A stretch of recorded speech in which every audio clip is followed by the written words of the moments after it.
What's up everyone, how are you all? Today we are back with another blazing Naruto story. What if Naruto Chakra made women obsessed with him? If you enjoy, then please like, share and do comments. And also check the description to original creator of this beautiful creation. The view of the village hidden in the leaves from the top of the Hokage monument, a set of 4 stone faces built into the side of the large mountain that makes up the back wall of the village, is said to be one of the greatest sights you can ever see in the village. It is said that you can only know true beauty if you look out over the village from the mountain's top at sunset. It was truly a sight to be seen, but sadly, on this night, a night that would forever be known as one of Konoha's darkest days, the sight from the top of the mountain didn't portray any kind of beauty. No, instead, it displayed nothing but horror. The sight that the 4th Hokage, Namikaze Minato, saw from standing atop his own stone head was less than beautiful. Almost a third of Konoha, the village he had dedicated his life to protecting, was almost completely destroyed. The south gate was in ruins, only half of the Hyuga compound still stood, and a large section of the Monurial Hospital, one of the only 2 hospitals, was completely gone. If it wasn't for the fact that that particular hospital had been evacuated along with the villagers, there would have probably been many casualties. The sight of the destruction and mayhem before him almost brought him to his knees. He had seen many places destroyed, but never in his entire life had he ever seen his own village in such a state. Even in the years of the Third Shinobi War, the village had never suffered this amount of damage. Sure, a building or 2 had been destroyed by an enemy attack in the past, but the he or one of few squads of Anbu, the shinobi elite, had always been able to show up in time to stop them before the damage got too severe. Unfortunately, it wasn't a group of shinobi from a foreign village or a group of random missing nins that were attacking. No, the enemy that was completely bent on destroying everything in its path was much more dangerous and horrifying than any man could ever be. Kyuubi. The Kyuubi no Yoko, better known as the 9-tailed fox, king of the demons, or the strongest being that had ever roamed the elemental nations, was attacking the village and attempting to destroy everything in its path. Its tails, a good 15 or 14 times longer than the Hokage Tower, was tall, and it had over 7 floors in it, 6 of which were above ground. As for the beast itself, its chin was about at the same height as his office in the tower was, though luckily the beast hadn't yet made it to the inside of the village and had only damaged the houses, homes, and wall near the edge of it. While Minato stared out at the sight before him, trying to come up with a way to save the village and all of its inhabitants, one of the fox's long tails lashed out and slammed its tip into the ground just to the left of the same tower he had been thinking was beyond its reach.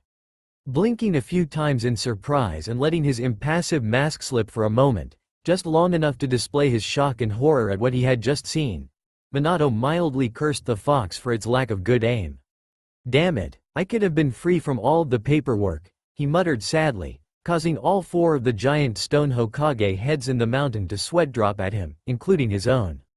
"Kami, I know the paperwork is bad, but seriously?" Slightly embarrassed at his own outburst, and eternally grateful that no one was around to see it, Minato schooled his face, reapplied his emotionless mask, and went back to racking his brain for any and all possible solutions to the horror that was the fox. Just as an idea finally came to him, time seemed to slow down around him. As he continued to look out over the village at the fox, another one of the fox's tails lashed out and crashed into Konoha's larger and primary hospital. That particular hospital had been even further away from the fox than the tower was, and it hadn't been evacuated yet. He, along with many others, had assumed that it was safe and had been using it to treat as many of the wounded as they could, as well as anyone with medical problems that kept them from being able to be moved.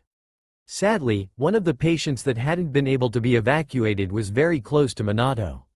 His wife. Though his wife Kushina was originally supposed to be evacuated with everyone else, she had gone into labor just as the fox had been sighted off in the distance. Normally, they would have still tried to get her out of the village, but sadly, she wasn't nearly far enough along in the pregnancy to actually have the baby yet.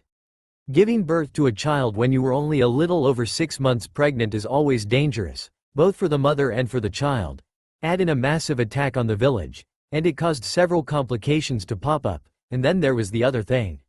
As soon as time started moving at a normal pace again, Minato was off, using his famed Hiraishin no Jutsu, or Flying Thunder God technique, to zoom across the distance between him and the hospital, his only thoughts being his wife's and child's safety. Appearing in the damaged area of the hospital a moment later, Minato was horrified at what he saw. The entire area was littered with nothing but rubble and specks of blood. After a moment of looking around at the destroyed area, praying to find a survivor or two, Minato decided to move on, unable to sense anyone with his chakra.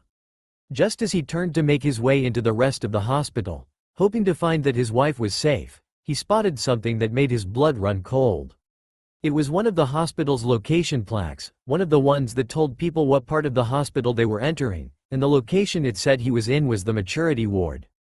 Hoping against hope that Kushina and their child was alive somewhere under the rubble, Minato created a handful of cage buncheons and got to work, moving as fast as he could while being careful not to stand on any of the large stones in case someone was under one of them. Luckily, it didn't take him long to find something. Just as one of his clones was about to lift up a particularly large stone, a witch chain made completely of chakra shot right through the stone, slicing it in half from underneath and causing the stone to fall to the side in peace. Recognizing the technique, Minato and his clones quickly moved over to the large hole that had been uncovered by his wife's favorite jutsu. Reaching the large hole in less than a second, he couldn't help but to sigh in relief when he saw a woman with long bright red hair down to her thighs slowly make her out of the hole, carrying a small bundle in her arms. "Kushina!"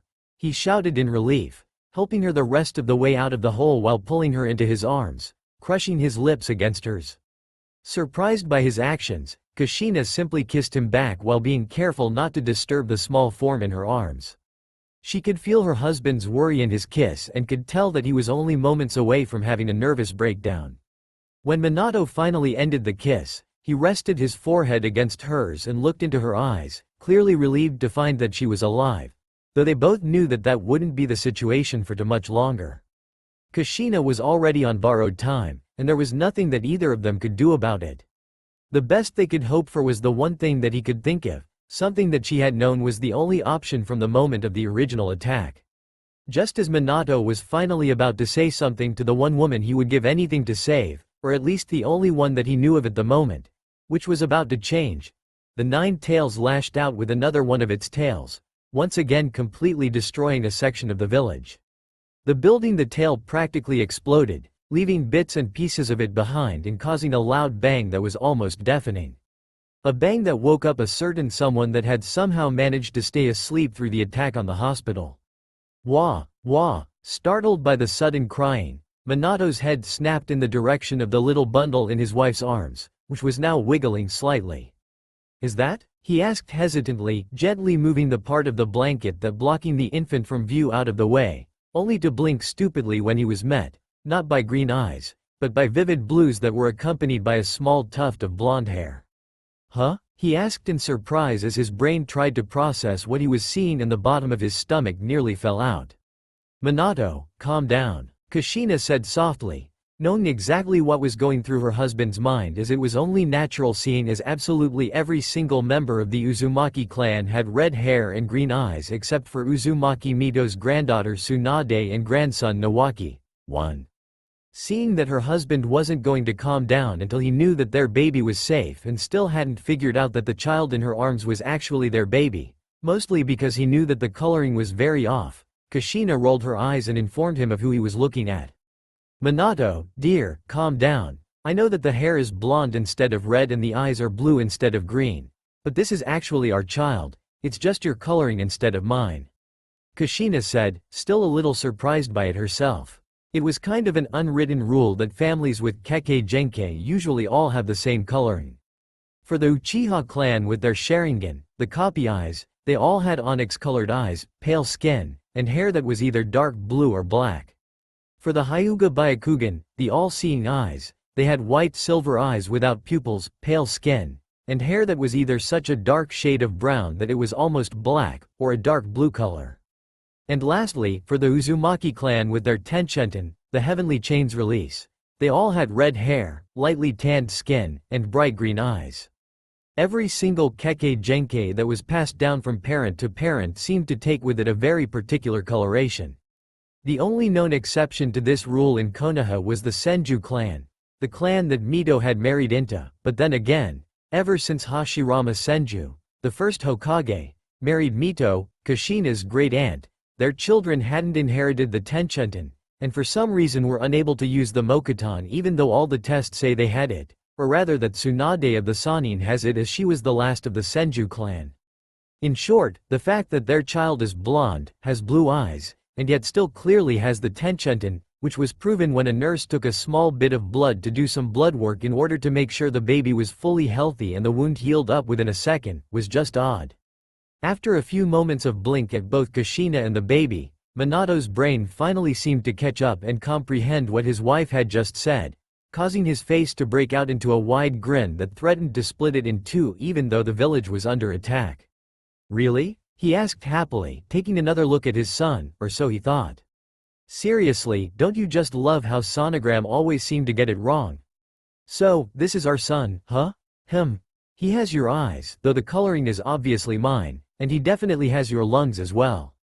Hearing her husband's comment, and choosing to ignore the blatant innuendo that was directed at her instead of bashing her husband in the head for his perversity, Kushina smiled broadly at her husband, happy that she had gotten the girl that she wanted instead of him getting the boy that he had already been yapping everybody's eyes off about. She was really going to enjoy this. Ever since they found out she was pregnant, even before she got the sonogram, which had caused a few hours of headaches for her in and of itself as it had, at the time, confirmed his hopes that they were having a boy, Minato hadn't shut up for even 5 seconds about all the training he was going to do with his little slugger, which he had already nicknamed their son. Not for the game that some people played over in Suna, but rather for the fact that Tsunade had practically adopted Kushina when she came over to the village as she was her only living relative at the time and was therefore their child's adopted grandmother. If she had to her about their little slugger one more time, Kushina was going to kill her husband in the most painful way possible. She loved him to death, but there was only so much "my little slugger will kick your son's ass Fugaku" sleep talking while trying to sleep a woman can take before she breaks every bone in her loving husband's body just to get some sleep at night. You'll be showing Fukagu's kid Sasuke who's the real man in no time. He cooed happily, completely missing the maniacal laugh his wife let out. No, this is not a pairing. Don't worry, I already said that you guys get to tell me what the pairing will be. Actually, Minato, that's not entirely true, she said, completely unfazed by the large tail that destroyed a building a little ways away from the three of them. Huh? Her husband asked stupidly, too busy cooing over his baby boy to notice the look his prankster wife was sending at him. As stated before, she was going to enjoy this, and if he was fine with making perverted comments while talking about their child, she could do the same. Well, I was just saying that she won't be showing Sasuke who's a real man, though she might help him become one when they're older, she said evilly, thinking about all the planning and plotting her and Mikoto, Sasuke's mom, could do to get their children together in the future. The two of them had been friends for a long time and had made comments about what they would have done if Kushina was having a girl, and now, since the stupid sonogram machine had screwed up, they could actually do them, and getting their kids together was just one of the many plans. Then again, with Kushina's days numbered, Mikoto would have to take up the slack and do all the work herself. Still cooing over his baby boy, it took Minato several minutes to finally figure out what his wife had just said, which instantly caused him to freeze and look up at her blankly. Come again? He asked, his brain momentarily freezing up on him. Sorry honey, but it looks like your dreams of your son showing up Fugaku's aren't going to happen, we had a girl, she said happily, causing his jaw to hit the ground, before adding in the same tone. Now, all Mikoto and I have to do is slip some sake in yours and Fugaku's evening tea, and our girl will have a nice husband in the future. No, Minato's mind screamed at him, demanding to know how this could happen. There was no way in hell he was going to let his baby girl marry Fugaku's son. The two of them might be friends, but Fugaku could be a total ass, and he just knew that young Sasuke, even if the boy wasn't even a year old yet, would follow the same path. Seeing her husband's look of distress, Kushina smirked, only for it to turn into a sad smile a moment later when she realized that neither of them were going to get to see if their daughter and Sasuke actually did end up together, for she knew there was only one way to save the village and their son and that it would kill her husband. Add in the fact that she herself was already dying. Seeing the look on his wife's face, Minato knew exactly what she was thinking of, and couldn't help but to feel the same way. It would have been one thing if it was just himself that was going to die, but the moment that led up to the Kyuubi attacking the village had dictated that they both would meet their ends as soon as the beast returned to the village. 3 weeks ago, the two of them would have said that nothing would ever be able to keep either of them from their unborn child. But it all changed when a man wearing an orange spiral-designed mask showed up and ripped the Kyuubi from the seal on Kushina's stomach. If it wasn't for the incredibly strong life force that gave the Uzumaki clan its famous longevity, she would have been killed instantaneously, but as it was, it allowed her to stay alive for a few extra weeks. Sadly, however, contrary to what most of the people that knew she had gone into labor thought, it wasn't the Kyuubi's attack that had induced labor. No, what had induced labor was the fact that her ridiculously strong life force was finally giving out. The fact that she was still functioning even though she only had a few hours, or maybe even a day at most, left, was amazing in and of itself. "You know what we have to do," he whispered sadly, finally breaking the silence, though a large part of him didn't want to. "Yeah, I know. I wonder if she'll ever forgive us." Pulling her back into his arms and resting his chin on top of her head, Minato steeled himself to say what was needed to be said. "Kushina, she'll understand when she's older that we didn't have a choice. It's either this, or we let her, ourselves, and everyone else die. At least this way, she and the village can survive, and I know the villagers will take care of her for us, and I'd trust our friends to protect her with their lives. This is the only way." Sighing heavily, Kushina nodded, knowing that he was right. The only way they could save their daughter was to seal the Nine Tails back someone once again, just as it had been sealed within her herself and Mito before her.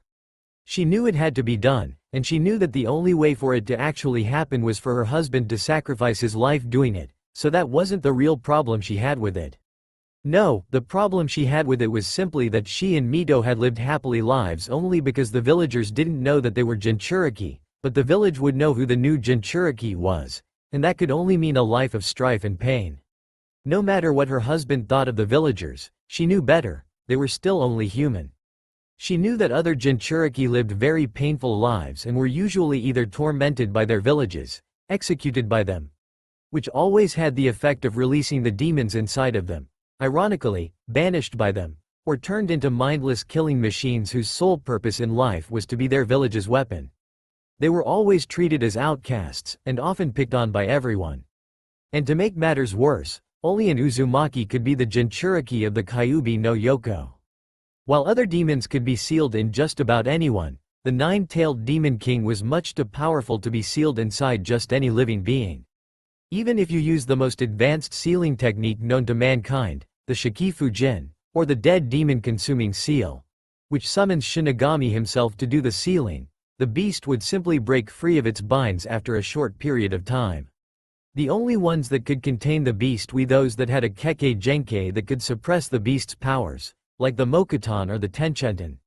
2. Even with the Tenchenten, the villagers would probably only see her as the demon, which meant that their daughter was in for one very hard life. Sadly, there was nothing she could do about it. The best she could hope for was that her friends would take care of her little baby. "Okay, let's do this," Kushina finally said after watch the Kyuubi destroy yet another thing, this time another part of the outer wall. Just as the two of them were about to set off for the battlefield, Kushina paused, realizing that there was something she needed to take care of first. When Minato realized that she wasn't moving, he paused and turned to look at her, sending her a questioning glance. Shaking her head, no, in answer to his unasked question, knowing that he was asking if she was having second thoughts about this or something, Kushina adjusted the position of the bundle in her arms, and made a quick hand seal, creating a single cage bunchen. The moment it popped into existence, the bunchen simply nodded at her, turned around, and ran off to do the task it had been created to complete. "Love?" Minato asked in confusion, looking at his wife while trying to figure out why she had just created a cage bunchen when they were about to head into battle. "Well, neither of us are going to be around for her while she's growing up, so I decided to have a bunchen write a few letters for her so that she'll be able to get to know us in a sense, at least a little," she explained, causing a look of understanding to form on her husband's face. After a moment, she added, "I also had the bunchen go create an imprint crystal, which I think you should do as well." "Imprint crystal?" he asked in confusion, having never heard of an imprint crystal before. "What's that?" It's a small crystal that holds a copy of someone's mind, memories, and personality. You need some form of a solid bunchen in order to create one. I figured it was the least we could do for her, she explained, smiling sadly when her husband realized what she was saying. The best their child would ever know of them would be a copy of their thoughts and personalities. Nodding to his wife and knowing that it was probably the best that he could ever do for his daughter, Minato created a cage bunchen as well and had it run to catch up with his wife's bunchen. After watching the clone disappear into the distance, the two of them nodded sadly to each other and, along with their little infant daughter, headed towards the very center of the destruction, towards the Kyuubi. When the two of them arrived at the battlefield with their little girl still in Kushina's arms, they were unsurprised when they found that the destruction and chaos was even worse near the center of the battle. The only thing that actually did surprise the two of them about the sight in front of them was the fact that the Kyuubi seemed to have stopped moving forward and was instead thrashing around in confusion and pain as a large flame burned across its back. They also noticed that its eyes seemed to have a slightly glaze to them, indicating that it was also under some form of a genjutsu. After a minute of looking around, the two of them spotted Fugaku, who was kneeling on the ground a short distance away from them, glaring up into the eyes of the beast itself with his Sharingan fully activated. It was clear that whatever it was that he was doing to keep the demon at bay was starting to wear him out, and he wouldn't be able to keep it up for very much longer. Seeing this and knowing that it was time for her to step forward and play out her role in this battle, Kushina turned to Minato, and gently handed him her little girl, crying slightly at the fact that this was going to be the last time she herself was ever going to see her little baby. With her baby safely in her husband's arms, Kushina's eyes suddenly turned cold and full of fury.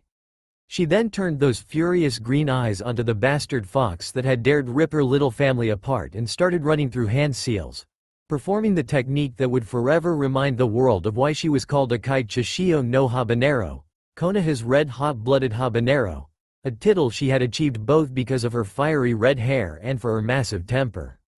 3. Tenshenten. Ketsugo Kusari no Jutsu. Translation. Heavenly Chains Release. Binding Chains Technique. She shouted, causing 5 long white chains covered in spikes to shoot out of her back and into the ground, which then sprouted out of the ground around Kyuubi and sprang up to engulf the demon lord. Within moments, the demon was completely covered by the chains and tied to the bound to the ground, unable to move even an inch in his new white spiked suit of chains and spikes. As for the spikes themselves, each one was embedded into the fox himself, while several 9-foot-long massive spikes at the end of the chains were embedded into the ground, holding the beast in place. 4. Surprised by the sudden appearance of the chains, and knowing that there was only one woman in the entire world that could create them, every instantly backed off from the demon and helped Fugaku, who had just fallen to his knees in exhaustion, up off the ground and started cheering on the very pissed-off redhead. Fox, if you move even an inch, you shall know pain greater than anything you can imagine. Kushina growled out calmly, giving the fox a leveled look that said, quite plainly, that she wasn't joking and that she could, and would, do exactly that if he even tried to escape. If it wasn't for the fact that Minato was married to her and therefore was probably the only man that had ever pissed her off and lived long enough afterward to regret it, he probably would have been surprised by her anger, but as it was, he knew she had been holding off her anger at the fox for destroying the hospital with her child still inside it ever since she had crawled out of the rubble.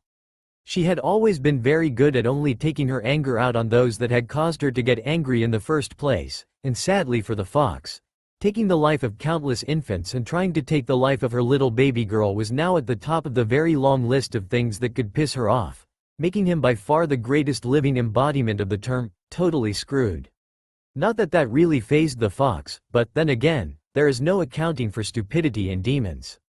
Graw, the beast roared, struggling in vain to get free of the chains, only for the chains to suddenly tighten and grow 2-foot spikes on them, causing it to thrash about slightly in agony. As stated before, if there is ever a woman you don't want to piss off, Kushina would definitely be her, with her adopted mother Tsunade being a pretty close second. Though, if Tsunade had been a redhead, the Hokage monument itself almost seemed to shudder at the very thought. I said don't move, bastard, and I meant it. She shouted angrily, tightening the chains considerably in her rage, causing the fox even more pain than it had already inflicted on itself in its struggling. While the fox was struggling and writhing in pain, Several of the village's shinobi, including the retired third Hokage himself, finally spotted the three of them, mostly due to Kushina's shouts of anger. "Hokage-sama," one of the men shouted as the small group made their way over to them, only to pause for a moment when they realized that there were 5 white chains coming out of Kushina's back, chains that were both embedded into the ground and were the same chains that were now holding the Kyuubi down. "Motoroshi, status report," Minato called, snapping the momentarily stunned man, who had heard of the chakra chains but had never seen it before, out of his daze and drew everyone's attention back to himself. "Sir, the beast has taken out 4 Anbu platoons, 3/4 of the south wall, and several buildings. In an attempt to fight the beast, the Aburame used their Kakaichu bugs to try and eat some of its chakra. While this did not do much damage, it appeared to have been enough of an irritant that the demon turned from its course and attempted to destroy the group. Unfortunately, the Aburame clan's men quickly tired and had to be rushed to the hospital for chakra exhaustion.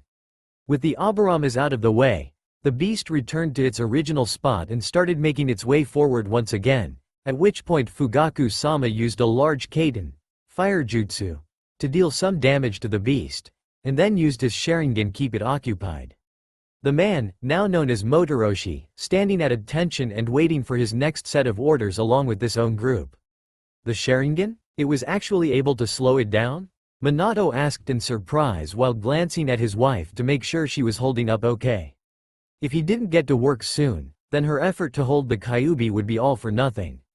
Yes, I was surprised as well, as was Fugaku himself too. Sarutobi, the retired third Hokage, stated as he stepped forward from the group. "Minato, why have you brought a child with you? Surely you aren't planning what I think you're planning." Having not noticed the bundle in his arms before, everyone instantly turned their attention to the little baby girl at the third's comment, wondering why their cage would bring an infant onto the battlefield. "It's the only way," Minato said sadly, looking down at the infant in his arms. "If we don't do it, then the beast will destroy everything and kill everyone in its path. My only hope is that the village treats her as the hero she is for this." Sighing heavily and knowing that there was no point in arguing as there really was no other way, Sarutobi decided to attempt to convince Minato to allow himself to perform the sealing of the Nine Tails demon in his place, though he already knew that it was pointless to even try. "Minato, let me do the sealing in your place. You know that I've studied the scroll enough to perform it, just as you have, and I've lived a much longer and fuller life than you, not to mention the fact that you just had a child." Sarutobi pleaded, taking a look at the child in an attempt to get his point across, only to notice that there was a slight problem with the child coloration. "Huh? What? Minato, what happened to your child?" Understanding what the man was asking, as well as what he was thinking, Minato opened his mouth to explain, only to be stopped a second later when the Kyuubi made a particularly violent thrash that caused the ground under them to shake. "Sorry old friend, but I think it's time we get a move on, and beside," Minato stated, turning his gaze once more to look at the elder cage. "I made a few modifications to the seal to put a little something special into the containment system for the bastard fox, and we don't have time for you to learn the modifications." Nodding his head in understanding, the two Hokage turned their attention to the task at hand and got to work, moving as fast as they could in hopes that Kushina would be able to hold on long enough for them to finish the seals that they needed to create while leaving the other shinobi still very confused about why their Hokage had brought an infant with him to the battlefield. 3.5 hours later, the Kyuubi was sealed away and the fourth, along with his wife, was no more, having sealed the demon beast within a little blue-eyed blonde-haired baby girl. Before the sealing had been completed, however, Minato had sent a Bunshin to retrieve a few items, which it quickly did in less than a full minute. The items that the Bunshin retrieved was a rather large scroll, which was instantly sealed within a small seal next to the one that would house the Kyuubi within the small child, 2 envelopes, which apparently held within it a message to give to their child when she made genin, and lastly, both the Minato's and Kushina's last will and testaments, which named their child, Naruto, the sole heir to everything, as well as naming Sarutobi himself the chief of state over all of the Namikaze, Kazama and Uzumaki estates and wealth until their child came of age. Sadly, there was one problem with the will, as well as small problem with the small child that became the new Jinchuriki of the nine-tailed fox. The first problem was that the will had been written several weeks before the Kyuubi attack, and therefore it still said, Naruto, as the child's name, and also heavily implied that Minato and Kushina had a son, as they hadn't known that their baby was actually a girl until after she was born, and by that time, the attack was already underway. This little problem was made even worse by the second problem.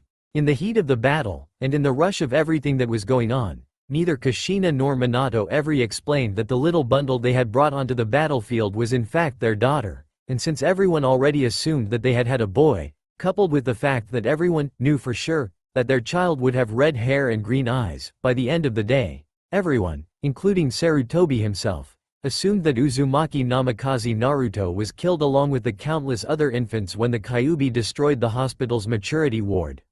The only reason why Naruto was named Uzumaki Naruto in the end, was because Sarutobi wanted to honor Minato and Kushina's death by naming her the name of the child that they had lost.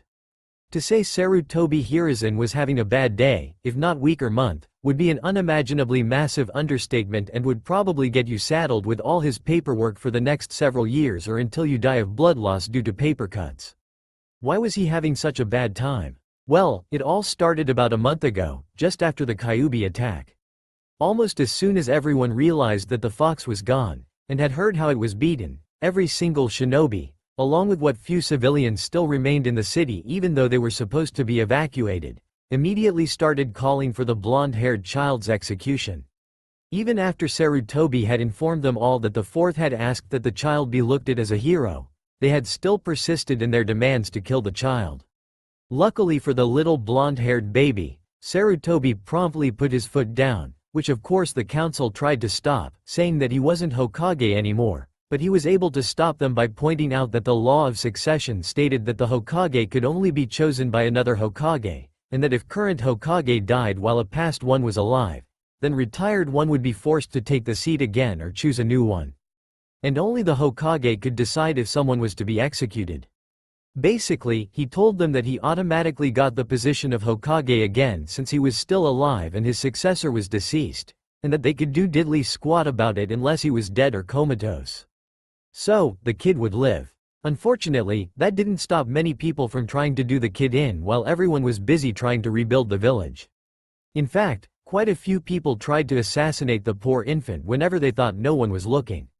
Sadly for them, Sarutobi made sure that at least 4 of his personal Anbu were always watching the infant when he himself wasn't around, ones that he knew were either A, not stupid enough to go against his wishes, B, friends with Minato when he was alive and therefore would never go against his dying wishes, C, trusted Minato's ability to seal things away and knew that the Kyuubi wouldn't be able to take over the child body, or D, were at the very least willing to wait and see if the young blonde was the demon or not before they did anything stupid.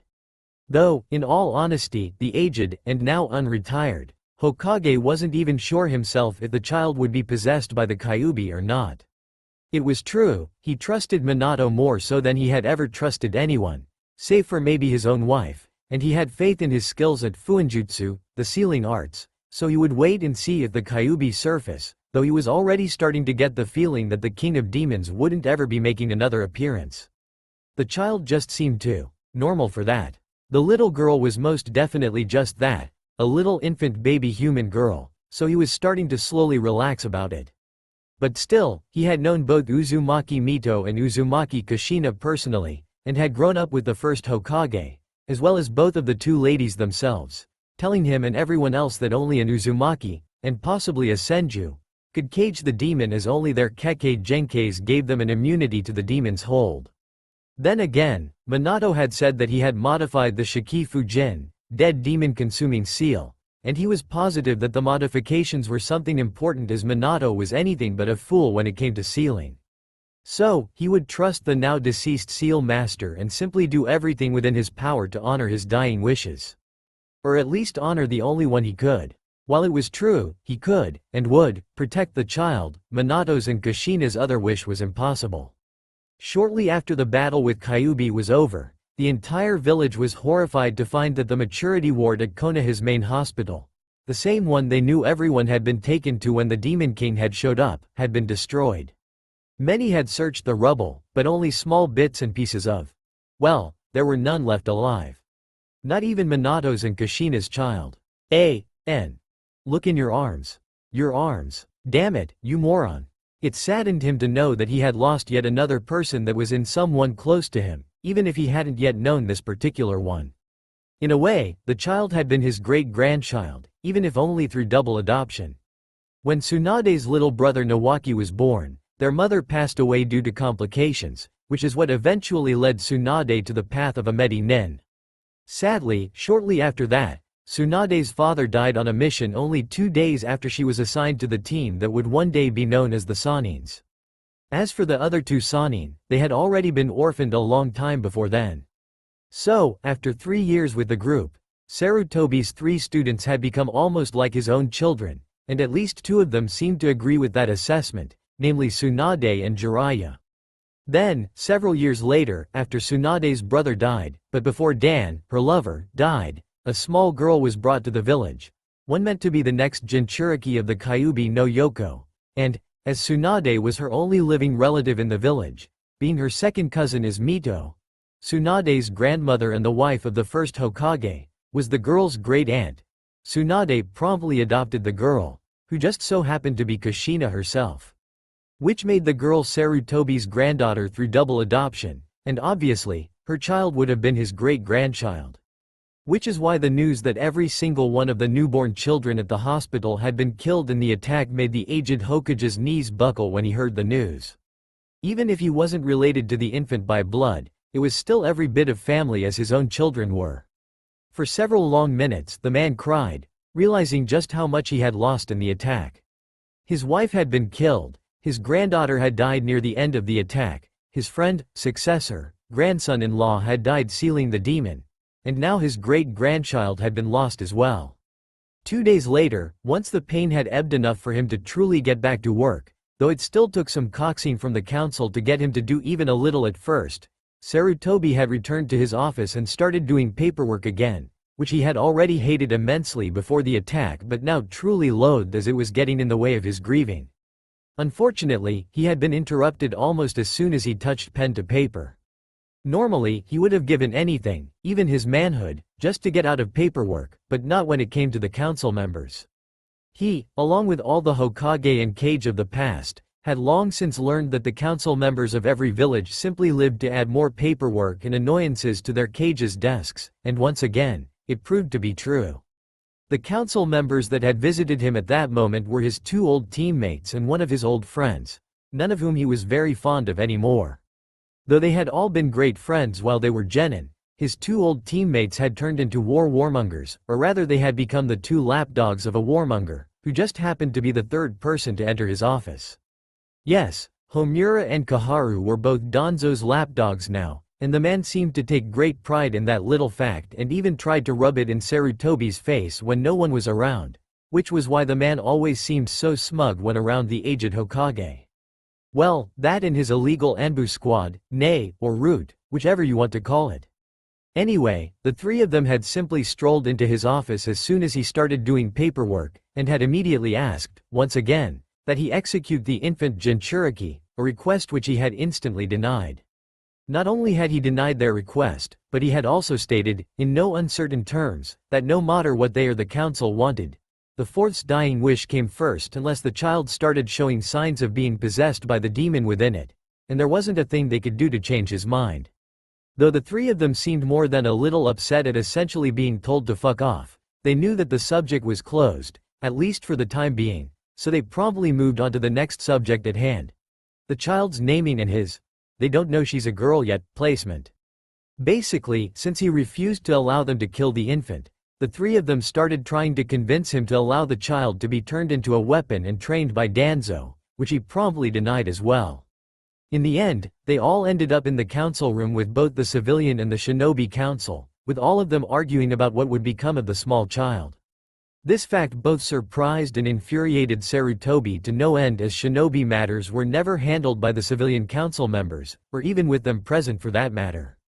The only reason why they were in the room in the first place during that particular meeting was because Homura was hoping that their pleas would either get his old friend to change his mind about either the demon weapon subject or the execution subject, or that they would put enough pressure onto the rest of the shinobi council and force them to remove Sarutobi from office, even if it would force them to basically rewrite most of the system in order to do so.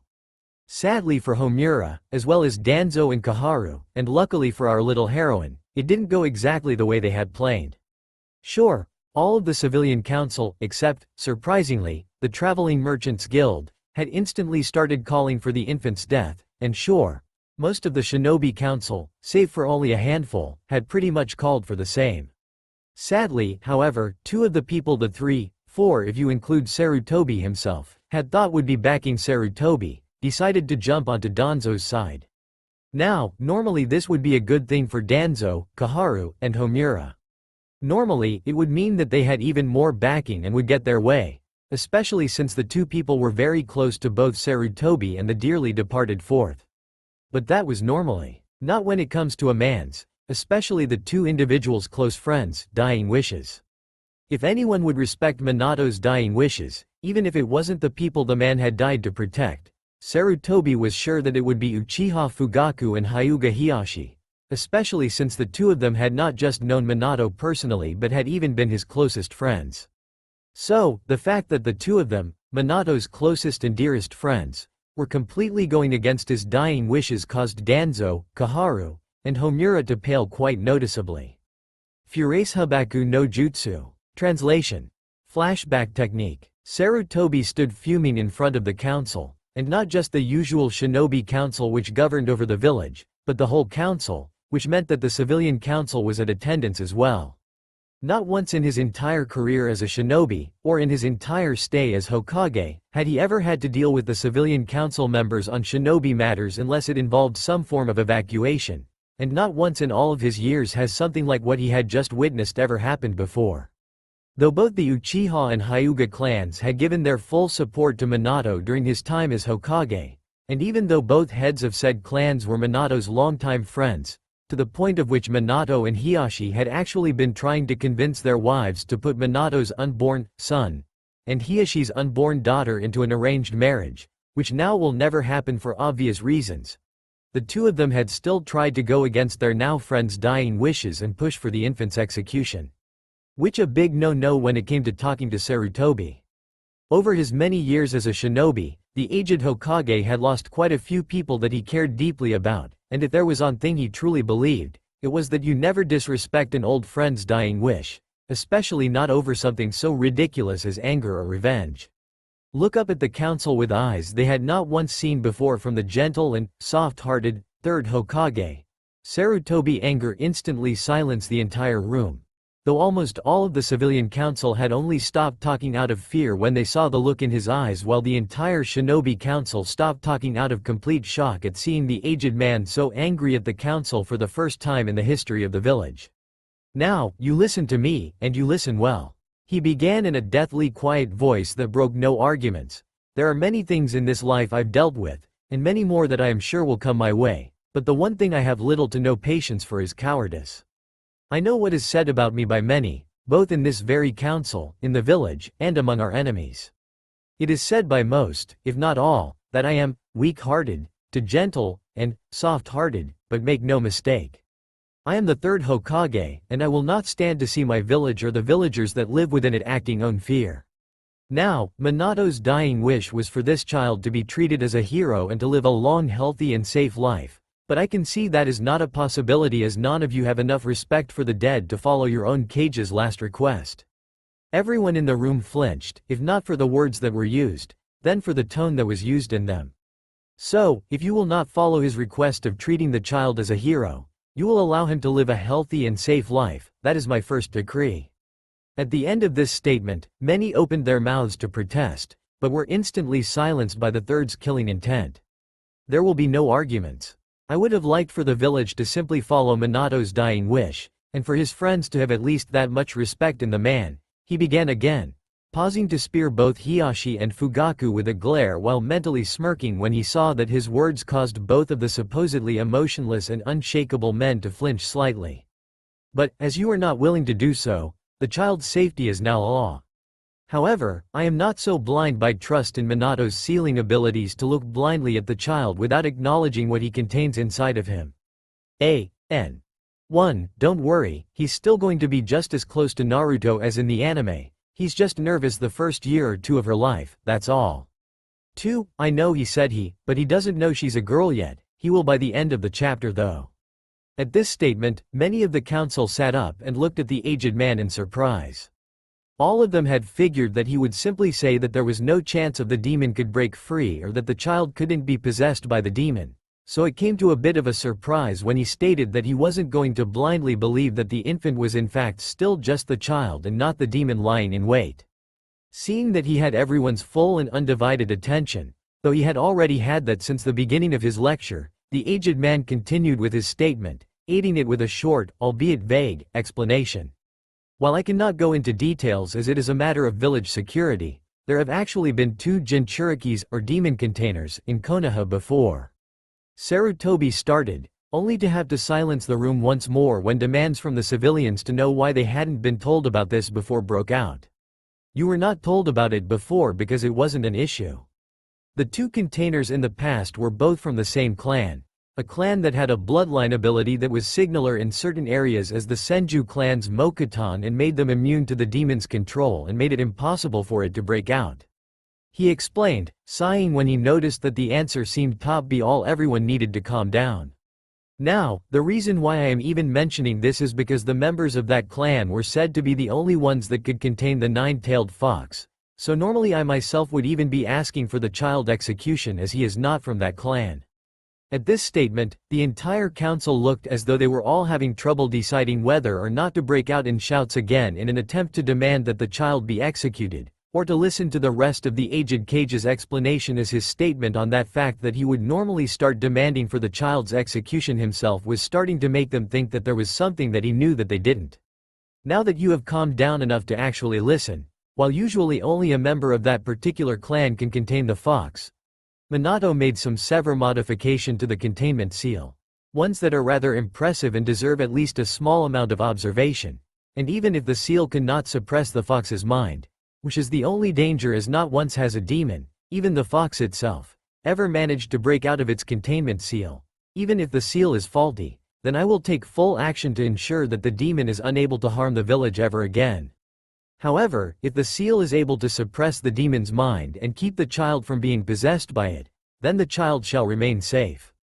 This statement, though it wasn't exactly what everyone was hoping for, was enough to make the entire council, both shinobi and civilian representatives, relax.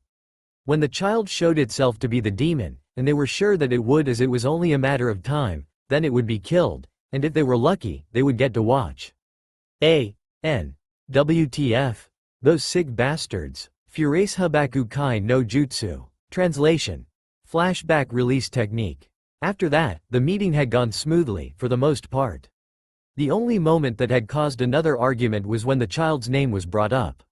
Seeing as she didn't actually have one, Sarutobi had decided to honor their 2 saviors by naming the child what they had wanted their son to be called, while somehow managing to keep the civilians to know that Kushina was Minato's wife as only a select few knew that little bit of information, namely the shinobi clans, the shinobi council members, Minato's students, Kushina's teammates, the owner of a little ramen stand that Kushina practically worshipped as the best cook in the world, the only 2 still loyal Sannin, Sarutobi himself, and 1 or 2 others. Yes, not very many people knew they were married, who the fuck is he kidding? And he was going to make sure that those few people were the only ones that did. However, this suggestion of naming the child Namikaze Uzumaki Naruto caused an immediate outbreak of objection, which led the aged leader to make a compromise of using the proper name that their 2 saviors had meant for their child, while using Kushina's maiden name as his surname. And so, Uzumaki Naruto was born. Shortly after that, he had also made a law both forbidding the villagers to mention what was sealed inside Naruto, as well as forbidding them from mentioning anything about the fact that there had been 2 Jinchurikis in Konoha before. His new law also forbid the villagers from doing anything that would harm little Naruto, and anyone and everyone that broke any of the 3 laws were immediately executed on crimes of high treason. Of course, 3 weeks later, after calling Naruto him, almost continuously, while most of the rest of the villagers called the child, it, or, demon, the 3rd Hokage got a rather mild bit of a shock when his secretary, whom he had taken care of Naruto right in his office so that he could keep an eye on him, decided to take a lunch break and left the infant in his care, only for the child to soil his diaper. Well, at least he knows that he is actually a she, even if it was by way of a flying dirty diaper. Sitting in the corner of a small room, or rather a really small closet that the orphanage decided to use as a room for their special case, was a small girl wearing what had to be the world's dirtiest shirt. The walls had many holes in them, some of which were most likely made by fists if their shapes and sizes were of any indication, and several of the holes were definitely the size of a small child's head, owing to the fact that those particular holes had been made when one of the caretakers that worked at the orphanage had slammed a small blonde girl's head into the wall, thus creating the holes. Even the floor seemed to be a telling of past scuffles, as it was almost completely covered by broken glass, nails, and bits and pieces of garbage. In fact, the only spot on the floor that wasn't covered in trash and broken glass was the very spot that the little girl was sitting in. This was her room. She would have cleaned the trash out, as well as the glass, and she would have patched up the holes as best as she could, if it wasn't for the fact that she was never let out of the room save for when she needed to go to the restroom, or when she had to see one of the strange men with the animal masks. In fact, if it wasn't for the fact that the hallway leading to the bathroom had a window in it, the girl probably wouldn't even have known what the sun in the sky or the grass on the ground looked like. The worst part about all of this was that she knew it wasn't normal. If she had grown up thinking that everyone was treated the same as she was, and that every child was locked in a small room filled with trash, she probably wouldn't have wondered what it would be like to be someone else quite so much, and she could have possibly lived in a delusional state, telling herself that this was the way life was for everyone. Sadly, however, she wasn't so delusional. All her life, whenever the caretakers came to beat her, there was other people, sometimes other children her own age, standing just outside of the open door, watching as she screamed in pain. In fact, one of her strongest memories was of the day that the matron of the orphanage came to visit her personally, something that had never happened before. Usually, the woman would just send one of the caretakers, but not this time. This time, she wanted to go at the child herself. As soon as the matron of the orphanage got to bedroom of the demon, she had ripped open the door, kicked aside the trash, strode across the room, and pulled out a knife. For nearly 3 hours she tortured Naruto, and what was worse, at some point during the surgery, several of the other orphans showed up and gathered around the doorway. While some of them looked horrified at what they were seeing, all of the older kids, the ones that were around 10 or older, cheered on the withered and wrinkled old matron, telling her where they thought she should cut next. That had been the first time that someone had actually tested the little girl's healing abilities, but it wouldn't be the last, nor would it be the worst. Anyway, the point is, Naruto had gotten a good look at all of those children that had been watching, and she had never forgotten anything about them. She never forgot the green-eyed brunette with square face looking at her coldly with hate-filled eyes, nor had she ever forgotten the little tanned black-eyed bald boy that looked on at the scene in terror. But most of all, she never forgot the fact that they weren't wearing a dirty rag, nor that they weren't locked in a small room, and she certainly didn't forget the fact that most of the kids looked at the scene as though they had never seen anything like it before. It was in that moment that she had learned one very important lesson, one that she would always remember. Whatever it was about her, though she doubted she would ever know, she was different, and that difference was what made everyone hate her. That had been over a year ago, and ever since that day, she knew it was just her that was treated this way, and she hadn't been able to convince herself otherwise, no matter what she did. But still, even if she wasn't able to convince herself that what she had to go through was normal, she couldn't really do anything about it. There wasn't anything she could do about her life. So, like always, she simply sat in her little corner, waiting for someone to either bring her food, if they were going to bring her any at all today, or to let her out to go to the bathroom, once again, if they even did that today. Every now and then, whenever they would dump garbage in the room, she would go through it and try to find something to draw on and something to draw with, but at the moment, she didn't have either, and she didn't really feel like looking at any of the pictures she had drawn in the past. All of the pictures of a mommy and a daddy didn't really make her feel good like it usually did. It just made her feel sadder. Sighing heavily, Naruto decided that it was probably best if she just went to sleep, and she was just about to do exactly that when she heard the sound of footsteps quickly approaching her bedroom. Hoping that it was food as she hadn't eaten in a while, she quickly tossed her idea of going to bed out of her head and stood up, knowing that if they thought she was laying down or sleeping, the caretakers would just take the food away and leave her without anything to eat. Just as she started dusting off her dirty rag of a dress, which wasn't really doing anything but smearing the gonk on it around, The door to his bedroom flew up, and in stepped several of the orphanage caretakers, all of whom looked extremely flustered and upset. Known better than to speak, as that usually caused them to start beating her and was the cause of more than a third of the beatings she had received. Naruto simply stood there quietly, lowering her eyes to the ground so she wouldn't anger them, and simply listened to whatever it was they were saying. Damn it, Homura said he would warn us if he ever decided to come check on it. A caretaker in a light green shirt with a broken diamond pattern on the back and dark tan pants growled as he and his friends strode into the little closet they had turned into the demon's room. Without even having to look up, Naruto instantly recognized who the man was by the sound of his voice. She knew that he was pasty pale, had brown-haired and hazel-eyed as well as a rather large bulbous nose. His name was Shidamo, and out of all the caretakers, he was the one that gave her the most beatings. He was easily responsible for over half of Naruto's beatings, which is why she had grown to understand that whenever he was in the room, she was always in for a great deal of pain. I know, but he probably didn't even know the man was coming. If he had known, there's no way he would have allowed him to come without telling us first. After all, if he finds out its condition, he might take it out of her and try to protect it, and no one wants that, another caretaker growled, sounding every bit annoyed as the first, this one wearing a small green skirt with a light yellow blouse. Once again, Naruto instantly recognized which caretaker was talking just by the sound of her voice and was able to build an almost perfect model of the woman's face in her head. She knew that the woman was slightly tanned, had brown eyes, and gray hair, and she also knew that there was a strange scar on her left cheek that looked as though someone had taken a broken piece of glass to her when she was younger. Sadly, even without the scar, no sane person would have ever called this woman pretty. Not only was she large, but she was completely hairy, more so than any man that lived in the village was, not that Naruto knew that, of course. As for the woman's name, it was Ito, which was short of Itomo. Once again, this woman spelled pretty much nothing but pain for Naruto whenever she was there. Naruto wasn't sure why, but she seemed to blame the scare on her face on her and seemed determined to give Naruto a matching one as well, though she obviously failed at it every time as the small girl's skin was completely unmarred by even a single mark. Yes, we're all aware of that, thank you very much. Besides, you know Homura and the others have been swamped lately with the Chunin exam finals being held next week. They only hold the exams in Konoha once every 3 years, so everyone has probably been on edge, not to mention the near kidnapping of the Hyuga head's daughter a month ago.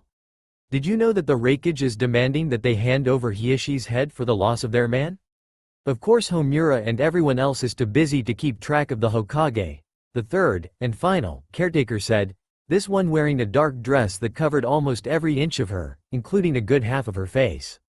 Again, Naruto recognized the woman instantly, thought apart from the fact that she was pale and had wild purple hair, she couldn't really tell anything else about the woman's appearance thanks to the dress, which she seemed to always wear.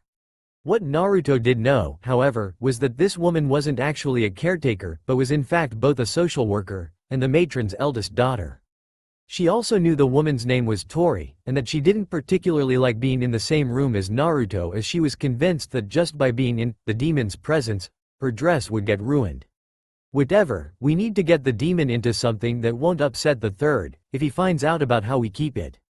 Ito said, trailing off at the end as she really didn't want to think about what would happen to them. A little while after the demon had been sealed away, the third made a statement that he had observed the container over the course of 2.5 months, and had come to the conclusion that the demon was in fact fully sealed away and not affecting the infant, but they all knew better than that. The demon was just biding its time, so, taking action themselves, many people had tried to kill the demon, only to be struck down by the third Hokage in the process. After that, the Hokage started enforcing his law on the demon container's safety as strongly as he could. Basically, if he knew that they had looked the demon freak up in a closet and forced it to live in trash, it would not end well for any of the caretakers, or the matron and her 3 daughters themselves. Fine, you wash the brat, I'll find something suitable for the thing to wear, and Shidamo, you clean this room, make it look livable and as though we simply have the child in here so because of lack of space. With any luck, we might not get into any trouble at all and we even get more funding for the orphanage. Tori stated, leaving the other 2 to do their tasks. About a half hour after that, Naruto found herself washed, thanks to a rather painful scrubbing with a wet rag, dried. Thanks to another rather painful scrubbing, this time with a dry towel. And dressed in a big ugly red shirt that was supposed to pass as a dress or something, it was pretty doubtful that even a blind man would mistake it for one.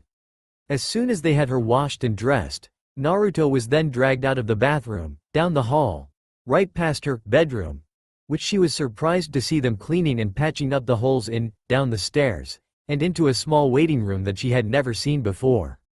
Actually, apart from her room, the bathroom, the hallway, and the area of the grounds outside that she could see through the hallway windows, she had never actually seen any part of the orphanage, or anywhere else for that matter.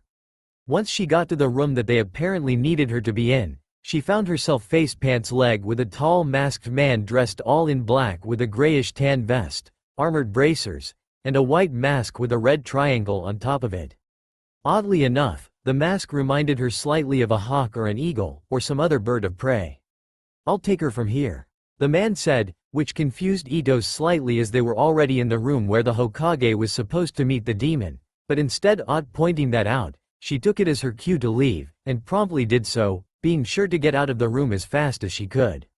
While she wasn't about to say anything to Tori, she knew for a fact that there was no way the Hokage wasn't going to notice something was up, and she was going to get as far away from the orphanage as she could before he did, or at least that was her plan. As it turned out, the Hokage seemed to want to speak with everyone when he was done talking to the girl, so sadly, there was an Anbu blocking the door when Ito tried to make her exit. Even when she tried to convince the man that she had to go to a doctor's appointment, he still wouldn't move. Back in the room with Naruto, the Anbu known as Eagle, though she didn't exactly know that yet, slowly led the girl over to a large couch over on one side of the room and sat her down to wait for the Hokage, who was busy having a talk with the matron of the orphanage in an attempt to find out how Naruto was doing, which apparently wasn't going well. Originally, the third had only come to chat with the matron in order to find out Naruto's health information so that he could have her enrolled at Konoha's Ninja Academy, but when he had asked for the forms, the secretary had tried to give him the runaround.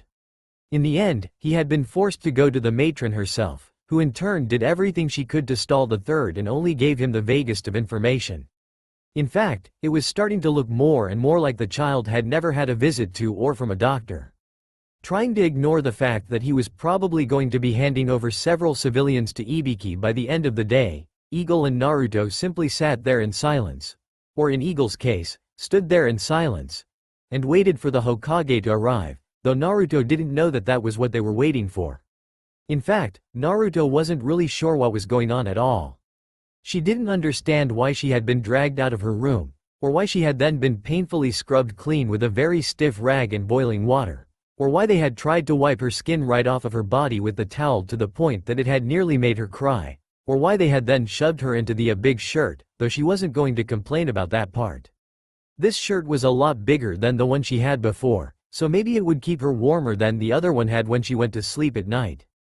15 minutes later, right when Naruto's imagination of what horrors she was about to experience finally went wild and started to cause her to fidget a bit, the Hokage, looking slightly annoyed about something, finally arrived. The moment his eyes landed on Naruto, his expression softened and he gave her a warm smile. Which surprisingly, and slightly infuriating, didn't go over too well with the little girl. The moment the Hokage smiled at her, Naruto took it as meaning that she was about to receive a beating that would keep her from being able to move ever again and promptly jumped out of her spot on the couch, and dove behind it. Momentarily surprised by this action, Sarutobi blinked at the spot that Naruto had been sitting in just a few moments ago feeling slightly perplexed, only for him to figure everything out a moment later. His smile had scared her.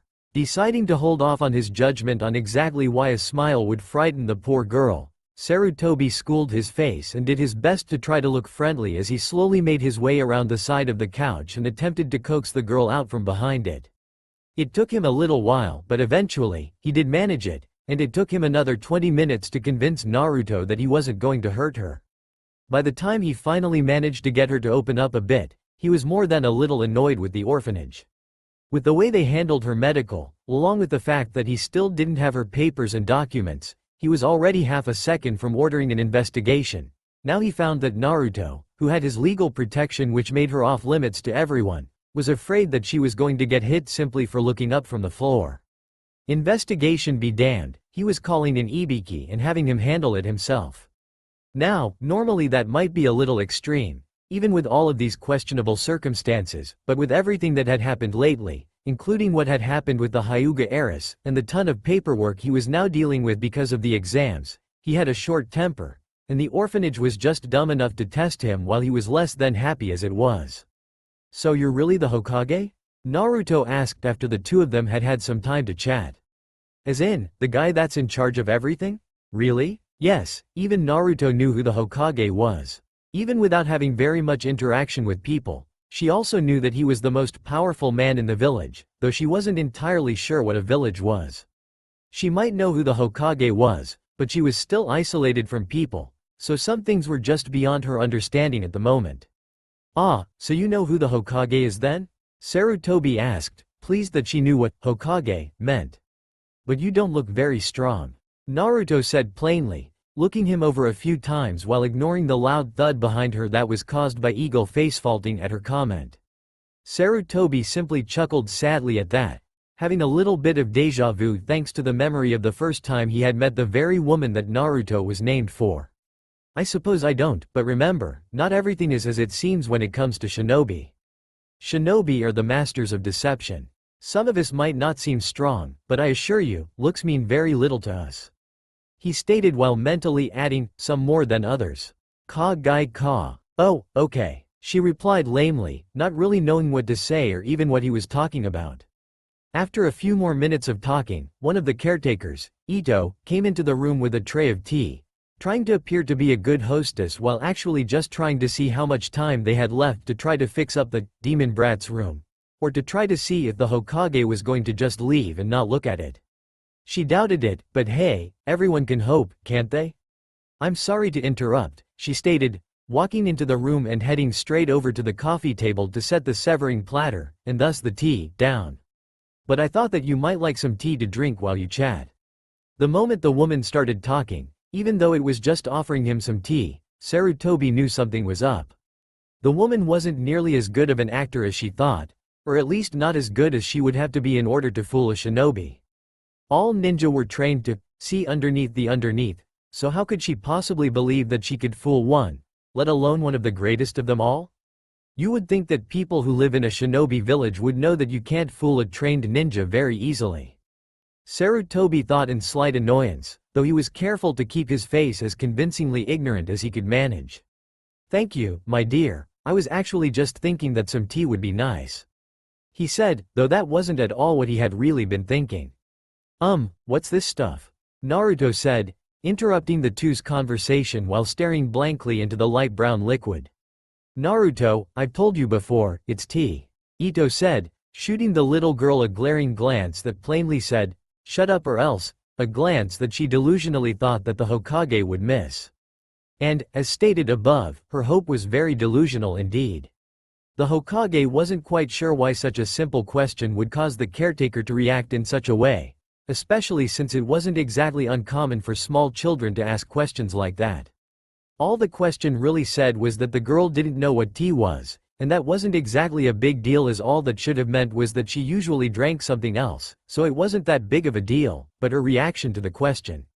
And after the glare the woman sent to the little girl, and the flinch it caused in the girl.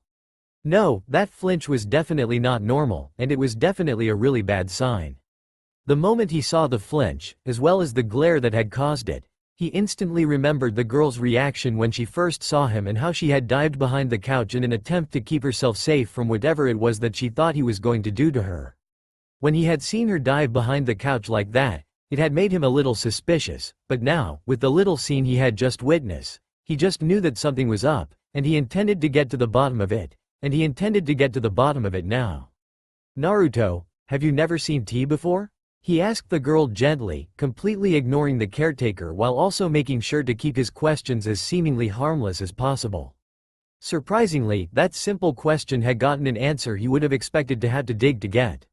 What he had expected to get was a simple no, and he would have asked her what she usually drank, then what she usually ate, and then where she ate. He was a professional at this after all. He knew exactly the right questions to ask a child in order to lead to, or just outright get, the answers that he wanted.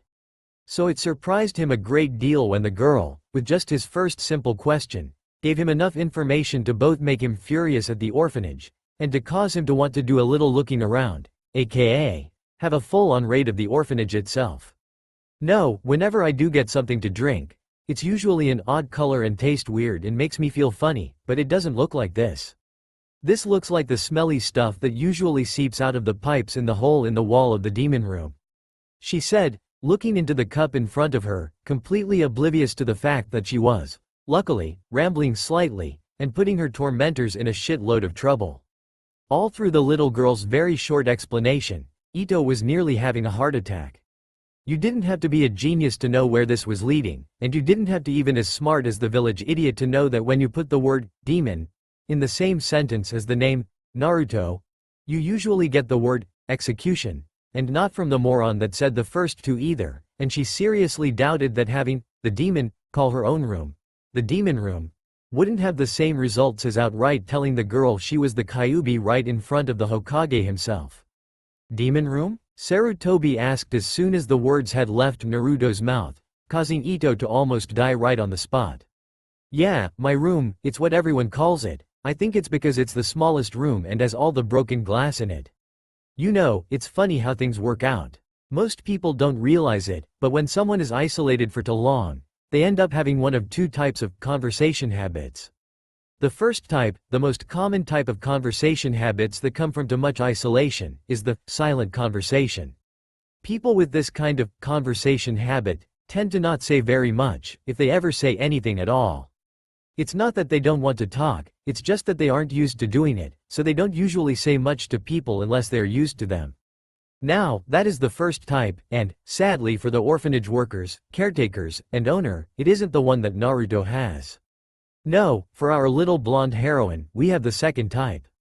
The chatterbox type. Yes, you see, sometimes, though it is rare, people that do not have many conversations with others, and yet do actually know how to talk, even if not very well, end up with the worst case of chatterbox osos in existence, which symptoms include, but are not limited to, rambling, TMI, can't shut up disorder, talking so much that they don't notice what's happening around them even if a building is being blown up by King Kong's ugly second cousin, telling people stuff that they are not supposed to know, and only needing a single, and very small and completely random, question to end up telling everyone their entire life story. And guess which symptoms Naruto has?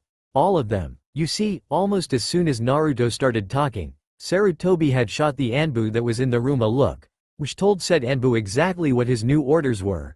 Detain any and all orphanage personnel still in the building, and send other Anbu to retrieve the rest. The moment he received his silent order, the Anbu known as Eagle quickly, and silently, grabbed Ito from behind and dragged her out of the room to tie her up so that the Hokage could have a special talk with her when he was done listening to everything Naruto had to say. As the Anbu continued dragging the woman, now unconscious, down the hall, and then up the stairs, to where he was sure Naruto's room was, he came to an abrupt stop, instantly becoming slightly annoyed at what was happening in front of him. He had found Naruto's room, which was a little more than a hole in the wall, and was in the process of being cleaned and fixed. Yep, when the kid said her room was tiny and filled with holes and broken glass, she wasn't kidding, and now, the idiots trying to hide that little fact were about to meet one really pissed off shinobi. Because if there was one thing that the Anbu known as Eagle could not stand, it was people who hurt children. While all of this was going on, Naruto just kept talking, still staring at the light brown liquid in the little teacup in front of her. Normally, since she was locked in a room most of the time, she would usually pay attention to every little thing that happened around her, but for some strange reason, once she started rambling, she never seemed to notice anything that was happening around her. Instead of seeing the bird-masked man taking Ito out of the room, she just kept talking, telling the Hokage all about how she was only allowed to eat or drink every now and then, and how the caretakers would just leave with the food if she didn't stand up fast enough, and how she always kept the corner of the room clean so that she could sleep even though the rest of the room was filled with trash, and how she really liked her new dress thing because it meant that she would be warmer when she went to sleep that night, and lastly, she was happy to be able to drink something that didn't make her feel funny or sleepy. All the while, as Naruto continued telling him everything that she has to live with, though she didn't say it that way and seemed to think, at least in part, that she deserved for some reason but just couldn't remember what she did that made them mad. Sarutobi continued to get angrier and angrier, though he was careful to keep it out of his face. By the end of her telling him of her living condition, the professor, as many people still called him, felt that it was fully impossible for anything to make him any more infuriated than he already was at what had been done to the little girl in front of him. And like always, he was sadly mistaken. The moment Naruto finished talking about her home and living condition, she started telling him about everything that she had experienced, covering all of her happiest moments, which there weren't many, and he wasn't really sure he could call them happy, as he would have probably just called them less depressing or miserable than normal. So, why would he call them that? Well, mostly because they were just things that seemed to be a minor up in the usually downward life of the little girl, such as the time she had found a pad of paper and a few broken pencils in the trash they had set in her room and had been able to draw a whole 6 pictures before they had been taken away from her, or the time one of the newer caretakers had given her the wrong tray of food and she had felt full for the first time in her life, or the time that she found a ripped-up shirt that she had been able to fashion into a blanket for a few weeks. All of those things, though they seemed to have given Naruto a small bit of joy in her life, were actually very depressing, sad, and infuriating for the old shinobi to hear and had nearly broken his heart when he heard them. And, once again, after Naruto was done talking about her happy memories, the old Hokage felt that there was nothing that could make him feel any worse than he already did, and once again he was proven wrong. Naruto told him all her, less happy, moments, as she called them. These were the moments that Naruto was not fond of but yet, for some reason, could never seem to forget. These were the moments that would always be stuck in her mind and would always remind her that she wasn't like everyone else. These were her beatings. Fureishabaku Kai no Jutsu. Translation. Flashback release technique.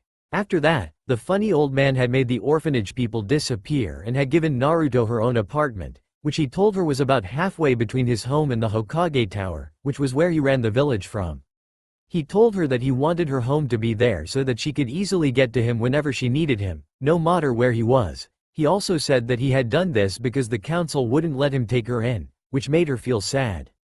Of course, that sadness only lasted for a few minutes, because after thinking about it for a while and realizing that he was paying for an apartment for her, she had realized that that meant that he had wanted to adopt her, and as an orphan, that meant everything to her. It meant that he considered her his own, even if the council wouldn't let him take care of her. At that revelation, she had instantly tackled him to the ground and told him thank you, which he simply chuckled at while returning the bone-breaking hug she gave him. Sadly, the hug had done something else as well. That simple hug had reinforced everything she had told him about her treatment, because he could feel what was under the shirt she was wearing. She was skeletal under it. The moment he hugged her, he felt every single bone in her body. At that realization, he became more infuriated at the orphanage workers for their treatment of the Naruto, as well as a little surprised that his face and hands didn't show just how thin she was. Shortly after that, he had also set 3 of his most trusted Anbu to watch her around the clock, making it so that each one had an 8-hour shift so that there was no openings for anyone to harm her. After her treatment at the orphanage, the aged Hokage was not nearly as foolish as he had been before and knew perfectly well that if she was ever left alone, she would probably be attacked and killed by some random villager or a shinobi that didn't know his place. Once that was settled and he had worked out Eagle, Dog, and Bear's new schedule, Sarutobi had gone around the village himself, wearing a henge of course, and found a few places that would be willing to sell things to Naruto without jacking up the prices or destroying whatever it was that she bought from them as she paid for them. Once he finished that and had marked them on a map, he had then given it to Naruto, while also giving each of Naruto's guards each a copy of the map and expressed orders to A. Stay out of sight and only interact with Naruto in a henge so that no one knew they were Anbu. B. Help Naruto out by use of henge if she ever go lost, and C. Kill anyone that tries to hurt her. Once that was all cleared up, he quickly got to work on the dreaded paperwork and did 3 things. First, he filled out the proper forms and enrolled her into the Ninja Academy, as she had expressed an interest in it. Then he wrote up a budget for her that he decided to pay for out of his own pocket, since it would be less paperwork, and made it nearly impossible for anyone to argue with by listing it as a charitable donation to fund an orphan, which the council couldn't do a damn thing about without completely destroying the village's economy. And lastly, he ordered the girl a bunch of clothes, which Ware promptly sent back when he found that the girl really liked a hideous orange jumpsuit that had been sent with the rest of the clothes by mistake, which he couldn't seem to pry away from her. After a few hours of trying, and failing, to get her to see that the jumpsuit was completely impractical for the life of a shinobi, he gave up and just ordered several more like it while sending everything else back, though he only gave up because he had had another moment of déjà vu, having once had a similar conversation with Naruto's namesake, Kushina, about the color orange as well. After that, he couldn't really argue with her anymore. He also ordered practice equipment for shinobi in training, some books and scrolls, and a tutor to teach her how to read and do basic math. That had all been a little over 3 weeks ago, and it had taken Naruto just about that long to learn how to actually read a little. And just 2 days ago, she had started the academy, and promptly found that everyone hated her, though it didn't really surprise her. Though she was only 6 years old, and the Hokage had insisted that she wouldn't be hated by everyone and that they would all like her, she had had a feeling that that wasn't how it was going to be. For some reason, in the back of her head, she just knew they would all hate her. And they did. Almost as soon as she had gotten onto the school grounds, and had seen all the parents telling their kids goodbye, several of the adults had stopped, started whispering with each other, and then had started glaring at her. After a few more moments of the parents glaring at her, a few of the academy teachers had come out to see what was going on. Well, I think you get the picture. She just wasn't liked by most people, which included most of the students. At first, it was only the loud-mouthed Kiba and the angry kid who glared at everyone, whose name she quickly found out was Sasuke, that didn't like her, but after she tried to go to kunoichi training, and was promptly kicked out of that class, everyone seemed to make fun of her for some reason. Though, there was a high point to her already miserable time at the academy. Even though most people seemed to hate her, and even had a habit of throwing her out of class if they were the teacher, and in a very painful way at that. One of the teacher's assistants, Uruka-sensei, had warmed up to her after just a few hours on the first day, though at first he had seemed to hate her almost as much as everyone else. There was another teacher, her primary one, that seemed to be starting to like her too.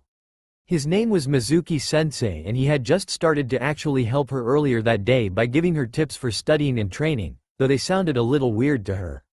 But that wasn't why she was staring off into the corner of her room. No, she was doing that because she was trying to figure out what the heck had happened to her earlier that day. You see, during their shuriken and kunai sparring practice, which was basically just them pairing up in groups of 2 and throwing very blunted plastic versions of the weapons at each other, which is supposed to teach them how to both dodge and actually hit a moving target. One of the kunai that her partner, the bastard, aka Sasuke Teme, had thrown at her had seemed to slow down just as it was getting close to her. Sadly, anytime she told anyone about it, they would just tell her that she was making it up or something, even though she wasn't. And of course, Sasuke Teme wasn't any help because he just called her Dobi and walked off, which really annoyed her. But the point is, even though everyone said that she was crazy, and even though everyone said she was imagining things, for some reason, she just knew that she wasn't. Whatever it was, something in the back of her head was telling her that she wasn't imagining it and that it really had happened. The problem was, she could not figure out what had actually happened in the first place. Silently and timidly, Fuyutaro's son made his way out onto the stage, looking as though he was fearing for my life. "Hi guys, I know it's been a really long time," he began, gulping slightly when he saw the angry glowing red eyes in the sea of black that was the audience. "But I've been really busy. Please don't hate." Sadly, he never got to finish his statement as the darkness that was the audience quickly converged on the stage, completely burying him. All that was heard from the dark mass was many angry shouts and what sounded sadly like a Fuyutaro son screaming in agony. "No, please, but I like having that attached. Ah." And lastly, before we finally start the chapter, I would like to say thanks to a couple of readers for not attacking me for being so late and behind on my updating. Actually, I just feel the need to make a couple of comments to these specific readers because of the reviews that they left and the entertainment they gave me. To Sasanaru 4 Evergirl, "Dear God woman, stay away from the sugar. Or caffeine, whichever it is that gets you this way. Oh, and thanks for the review, it made me feel so much better." Thoughts, words, demon or inner voice. Naruto walked quietly and unimpeded down the hall towards her class, having arrived a good hour earlier than class was actually supposed to start. Over the past 3 years she had taken to going to school a little earlier than everyone else so that Mizuki-sensei could help her work on, well, everything. After just the first few weeks at the academy, even though she had thought that she was doing okay, Mizuki-sensei had called her out into the hall and had informed her that she really needed a lot of work in just about everything to do with being a shinobi. Apparently, her hand seals were so off that they would have probably gotten her killed the first she tried a jutsu because they would have made the chakra act funny or something like that. Ever since then, he had started tutoring her every morning to improve every skill she had, but she had to admit, it wasn't really helping her all that much. Even though he spent several hours a week helping her one-on-one, she never seemed to improve at all. For some reason that she just couldn't explain, she never seemed to be able to do anything as well as the other students, though she would never willingly admit it to anyone. Her taijutsu was never as good as anyone else's, she couldn't pull a genjutsu to save her life. Even under the threat of no more Roman for the rest of her life, which is why she was really happy that no one ever actually made that threat. Her ninjutsu had earned her the title of a failure, and even basic kenjutsu, which is pretty much just how to throw shuriken and kunai as well as how to actually fight with a kunai, was a bit beyond her capabilities. Though she could manage the last one if she did it her own way, but it was supposed to be done in either a clan's way, which she didn't have, or the academy's way. The point is, no matter what she did, she always failed. It was almost as if every single thing she ever did was just a little bit different than how it was supposed to be, like she was always doing everything just a little differently than everyone else even though Mizuki-sensei said she was doing it the right way, but she knew he wouldn't lie to her about that. He had spent several hours every week correcting everything she was learning in class just so that she could get it right. When they had gone over hand seals, he had helped her fix her finger placements, though at one point in time she could have sworn that she saw one of the other students pull off the basic jutsus they were learning, like the Kawarimi no Jutsu, using hand seals that she knew were wrong, but he never seemed to correct them. Anyway, the point is, even with all the help from Mizuki-sensei, she was still failing just about everything. Sighing heavily at the thought of all her failures, none of which she would ever be willing to admit, Naruto walked over to her classroom door and slid it open, only to come face to face with the wrong person. "Iruka-sensei? What are you doing here?" she asked in surprise, wondering where her white-haired sensei was and why the scared-nosed one was there instead. "I think you mean, what are you doing here, Naruto?" Iruka asked, raising an eyebrow at the blonde girl's question. "Class doesn't start for another hour, so I thought I would come in and get a head start on grading some papers. I've gotten a little behind on them lately, but I wasn't expecting to see you here. You better not be here to set up any more pranks, you're already in enough trouble as it is from the last one." He finished, adding a stern look at the end to make sure he got his point across, though he knew that it was pretty much impossible. The day Uzumaki Naruto stopped playing pranks would be the day that Jiraiya of the Sannin stopped spying on the women's bathhouses and writing porn. "Not gonna happen. I'm not planning anything," Naruto shouted defensively, slightly annoyed at the fact that he seemed to think that pranking was all she did. "I eat ramen, doesn't that count as a second hobby?" she thought, completely ignoring the fact that it was really all her own fault that he never seemed to believe that she wasn't planning another prank. "Or maybe ramen's more of my first hobby, I'd give up a prank for a few bowls of ramen any day." "Then why are you here so early?" Iruka asked in a level tone, gazing at her suspiciously as though he thought she was hiding whatever her newest prank was behind her back or something. Like she would ever do something that stupid, at least not after what happened the last time. "I'm not up to anything, I swear," she replied upon seeing the look in his eyes. "I always come this early so Mizuki-sensei can help me," she added before explaining how Mizuki had offered to help her since her jutsu were so bad, though she didn't quite put it that way. Instead, she said he was helping her, because I'm so awesome, causing Iruka to sweat drop slightly. "So, you're saying that you and Mizuki-sensei come here early so that you can get help with your ninja technique?" Iruka clarified skeptically, not believing a single thing she had said. If she was really coming in early every morning she wouldn't have so much difficulty with just her hand seals.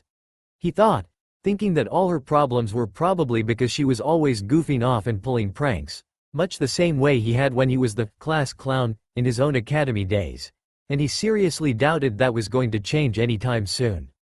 He hadn't stopped slacking off until he was already a genin, a rookie ninja, and he seriously doubted that Naruto would be any different, though he did hope that she would do it sooner rather than later, considering the fact that it had taken the loss of his and Mizuki's teammate to finally get him to stop goofing off himself. He really hoped that nothing like that ever happened to the insane ray of sunshine, but with the way her grades were going and with her constantly pranking people, he was seriously starting to think that it might actually be a real possibility, and that thought just scared him to death. Seeing that the look of suspicion never quite left Iruka's face, Naruto was just about ready to turn around and run just in case he decided that she was lying and gave her chores to do as punishment when she suddenly heard someone calling out to them. "Naruto, Iruka." Recognizing the voice to be Mizuki-sensei, Naruto quickly turned her attention towards her tutor. "Mizuki-sensei," she called back, waving at him as he made his way down the hall towards them. "I was just telling Iruka-sensei here about my tutoring session. Are you really tutoring her?" Iruka asked, sounding slightly surprised that she was actually getting tutoring instead of planning a prank. He was half tempted to have a class party day when he realized that she was actually telling the truth. "Yes, and speaking of which, I think we should actually have a lesson outside today. I found the perfect place to practice a few things that I think might help you." The silver-haired Chunin replied, smiling down at the blonde girl as Iruka went back into the classroom, looking slightly dazed at the fact that the class clown was actually trying to improve herself. He really was tempted to throw that party. A little while later, when the tutoring session was over and school had begun, Naruto was once again sitting tied up in front of the entire class, having just gotten caught by Iruka-sensei after pulling yet another prank. "I'm really disappointed in you, Naruto," the scarred-nosed Chunin lectured, using the Okina Atama no Jutsu, big head technique, to get his point across. "After what I heard this morning, I had thought that you had changed your ways and would actually start making an effort, and yet you're already pulling pranks again." "Whatever," Naruto grumbled, turning her head to glare at the wall in annoyance. "I don't really get what the problem is. All I did was save some people the time it would have taken to clean the bird crap off of the Hokage monument by covering it up a bit. It's not like I did any permanent damage to it. What am I going to do with you, Naruto? And it's not just the Hokage monument. What about the Hyuga clan's undergarments?" Iruka shouted, ripping some of his hair out in agitation as he continued lecturing the blonde nut job. "And calling that inappropriate debacle, covering up, is a joke. I can't believe you did that." "Yes, you heard right. Naruto stole every pair of underwear and bra in the entire Hyuga compound and used them to, well, as Iruka-sensei pointed out, she used them to not cover up the Hokage monument." "How did she manage to not cover up the Hokage monument?"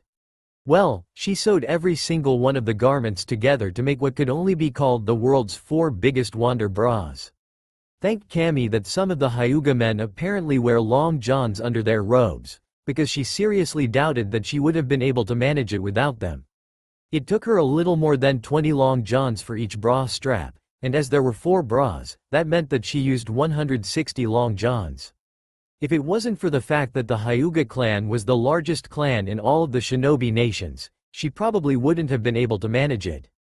Anyway, after that, she had stuffed as many bags of trash into the monumental bras as she could.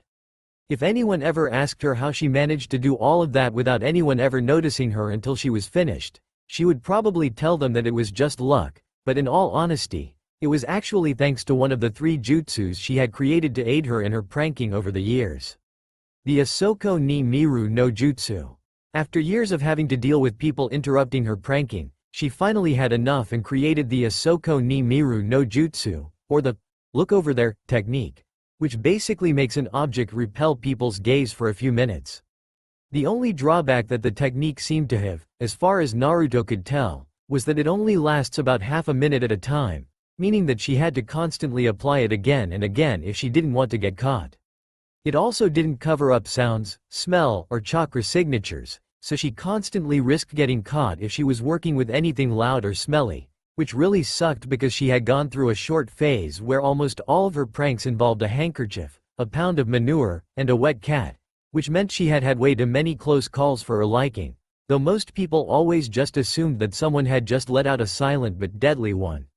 Yep, if you ever smell something on the wind, don't foolishly believe that it's just your neighbor's farts, it's actually a little blonde girl coming to get you. Muahahahaha. Oh, sorry, I went off a bit. Anyway, the point is, she had worked for hours to create the look over there, technique, and she was very proud of it, which is why she hadn't told anyone about it yet, not even Mizuki-sensei. Hey, it's not like I hurt anyone. Naruto mumbled as Iruka continued his rant, which was already showing signs of being one of his longer-winded ones, which usually lasted well over an hour unless someone stopped him early enough.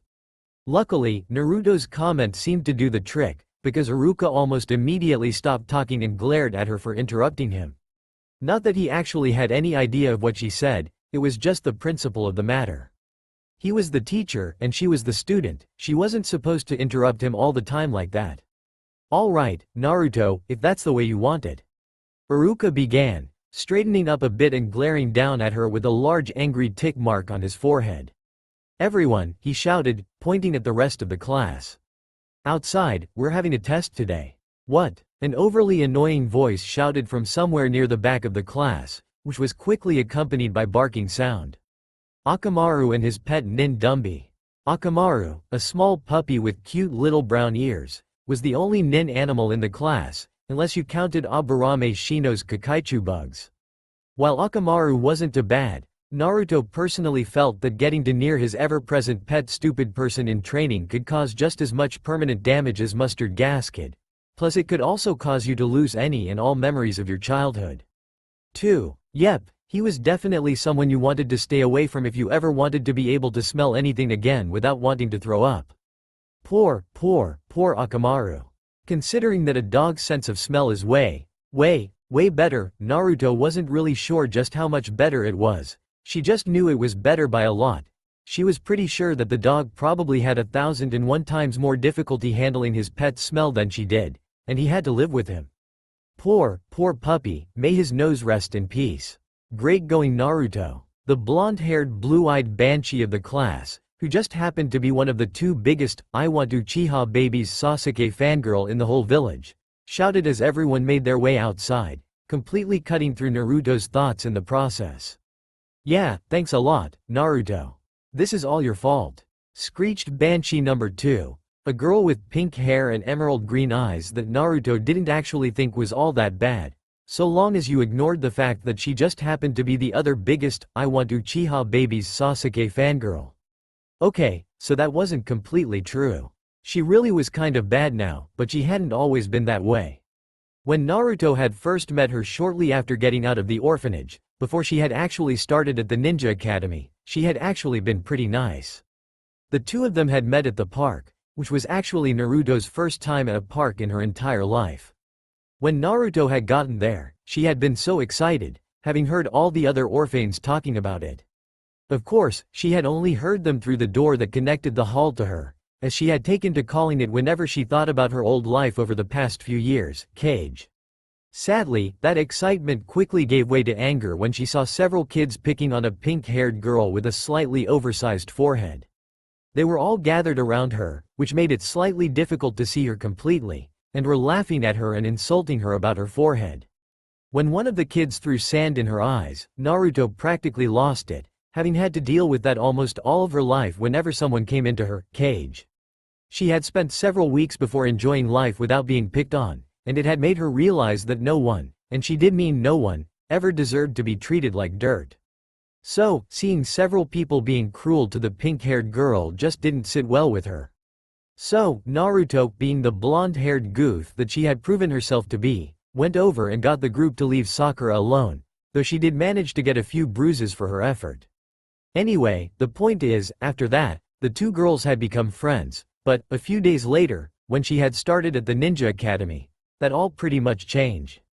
Practically in the blink of an eye, the Sakura she had become friends with changed from being the nice and slightly shy girl to being the very bossy, very loud, and kind of a stuck-up snob. All just because of her then new friendship with one Yamanaka Ino, aka the blonde-haired blue-eyed banshee. But Naruto didn't really care about all of that. She knew that her one-time friend was still in there somewhere, even though the friendship had only lasted the span of about a week and a half. She was fully convinced that all she had to do was be persistent and then she would one day manage to get Sakura to talk to her again. Well, be persistent or kill Ino, she wasn't really sure which, and she was seriously starting to think that maybe the homicidal path might just be a bit easier. Or, at the very least, a bit less painful. Sighing heavily, and trying to brush the fact that her one-time friend had once again snubbed her, Naruto got up and headed out the door to follow the rest of the class, completely ignoring the fact that her arms were still tied to her side. Once outside, and once Iruka-sensei had untied Naruto's arms, Iruka-sensei and Mizuki-sensei explained what they were going to be doing today, once again claiming that it was all thanks to Naruto's less than satisfactory attitude, even though the blonde knew for a fact that they were going to be having this test anyway. That was kind of the way it worked. If Naruto did anything wrong at the same time that Iruka-sensei had a test planned, then the blonde would get blamed because Iruka felt, in a rather delusional way in Naruto's opinion, that if Naruto felt that others were getting in trouble for something that she did, then she wouldn't do them anymore. Now, I'm not saying it would have worked anyway, but Naruto might have been a little easier to fool if it wasn't for the fact that he always had the class schedule written up on an oversized calendar on the wall. Even if the rest of the class pretty much ignored it, as a prankster, she needed to know when Iruka-sensei was doing what, especially since he was the only person in the entire village that seemed to be able to catch her, mostly because he somehow knew exactly where she would hide, though she could never figure out how. Anyway, the point is, if she didn't check the schedule to know what the scarred-nosed Chunin was doing on what days, then she wouldn't be able to get even half of the pranks that she ever did done. But let's hope that he never finds that out, or else he might take it down and really leave her without a way to plan around him. Okay class, today we are going to test your practical aptitude in the shinobi arts. Mizuki-sensei began as Iruka-sensei went and set up the first part of the test, which turned out to be one of the easier ones. First up, we'll be doing target practice. When I call your name, I want you to take a projectile of your choice, be it kunai, shuriken, senbon, or another, and come stand on this line. Then you will. At that point, Naruto and about half of the class tuned Mizuki's voice out, having heard the same instructions way too many times before to actually need to listen to them. The tests were always the same. Come stand on this line, throw one of these objects, go over there and wait for everyone else to finish with the first part. When you hear your name called, get into the ring and fight your opponent in a sparring match. You lose if you get tossed out of the right, knocked unconscious, lose to many points by getting hit or messing up an attack, etc. Then perform all three of the basic jutsu. Bunshin no Jutsu, also known as the clone technique. Sadly, she couldn't pull that one off even if her Roman depended on it. Henge, also known as the transformation technique, she couldn't pull that one off very well either, but since she made up another jutsu that does the same thing, but was a heck of a lot easier for her to pull off, it didn't really bug her all that much. It takes a lot more chakra than normal, but she can still turn into anything she wants, and as a bonus, it's solid too. And lastly, Kawarimi no Jutsu, aka the replacement technique. Oddly enough, this one wasn't really all that hard for her, but she still didn't like using it because it took so much concentration for her to do it that it was almost impossible to use in practical application. The point is, the long target test began, causing boredom and drowsiness across the land. Okay, so maybe that's going a bit far, but not by much. Anyway, once she finally heard, which took a while because Uzumaki was almost the last name on the list since they were going in alphabetical order, Naruto made her way up to where Mizuki-sensei told her to stand, and quickly pulled out a few shuriken she had recently bought at a shop near her apartment, which she was only able to do thanks to the henge 2 feet, and tossed them at the target, frowning slightly in annoyance when they hit around the outer ring, and frowning even more when two of them missed altogether. As stated before, no matter how much extra time she put into training with Mizuki-sensei, she never seemed to get any better. If anything, she seemed to be getting worse, at least that was Iruka-sensei's opinion. Naruto, the scarred-nosed ninja, sighed, trying his best not to sound nearly as disappointed as her really was, which failed completely. If you've been doing extra training with Mizuki-sensei, he continued, completely missing the horrified look that suddenly made its way onto Naruto's face when she realized that he was actually going to tell the entire class that she was getting extra help. She seriously doubted that they would believe that she didn't actually need it and that he was helping her out with some advanced stuff. Even she wasn't foolish enough to even try that excuse. Then you should at least be able to hit the target with most of the shuriken by now. Iruka-sensei finished, completely oblivious to the fact that he had just mortified the poor girl standing in front of him. Sheesh, what is with old people nowadays? Don't they remember what it was like in school? Naruto practically shrieked in her head, which surprisingly sounded more banshee-ish than Sakura and Ino's Sasuke-kun voices. So the Dobi's been getting extra help? The Inuzuka bastard roared with laughter, sending the rest of the class rolling on the ground, laughing their heads off at her. Good, if anyone need it, Naruto does. Another kid shouted, one of the kids who, ironically, was even lower in the class than the blonde was. Yeah, look at the target, he didn't even get a single one near the center. A second laughed, causing a small vein to appear in Naruto's forehead. Iruka-sensei finally seemed to get his mistake when the second person spoke, and tried, and failed, to fix it. Now, if Naruto's willing to get extra training in to better herself, there's nothing wrong with it. It just shows that she has the dedication and drive needed to be a shinobi. He started, trying to get the class to quiet down, even if his attempt was kind of ruined thanks to the slightly embarrassed look on his own face at having just embarrassed a student without realizing it. Naruto knew that he meant well, but it still irked her slightly that he would go and tell the entire class her business when it didn't concern them. I mean, come on. He's a shinobi for crying out loud, he should know better than that, she thought miserably as the class continued making fun of her. Dedication and drive? Last time I checked, you also had to have brains to be a shinobi, but I'm sure there's a first time for everything.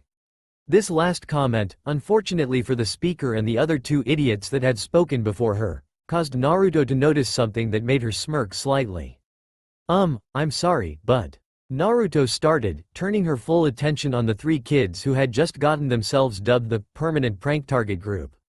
Aren't you three idiots even lower in the class than I am? If I'm stupid, doesn't that just make you pathetic? This statement caused most of the class to laugh slightly, mostly because it was true. While almost everyone picked on Naruto no matter what she did, she wasn't the worst in the class, just really close to it, which meant that everyone from Naruto on down were in danger of being removed from the class. In the Ninja Academy, everyone was supposed to be given an equal chance, though the people from clan families were still given special treatment, even though that was supposed to be against the rules.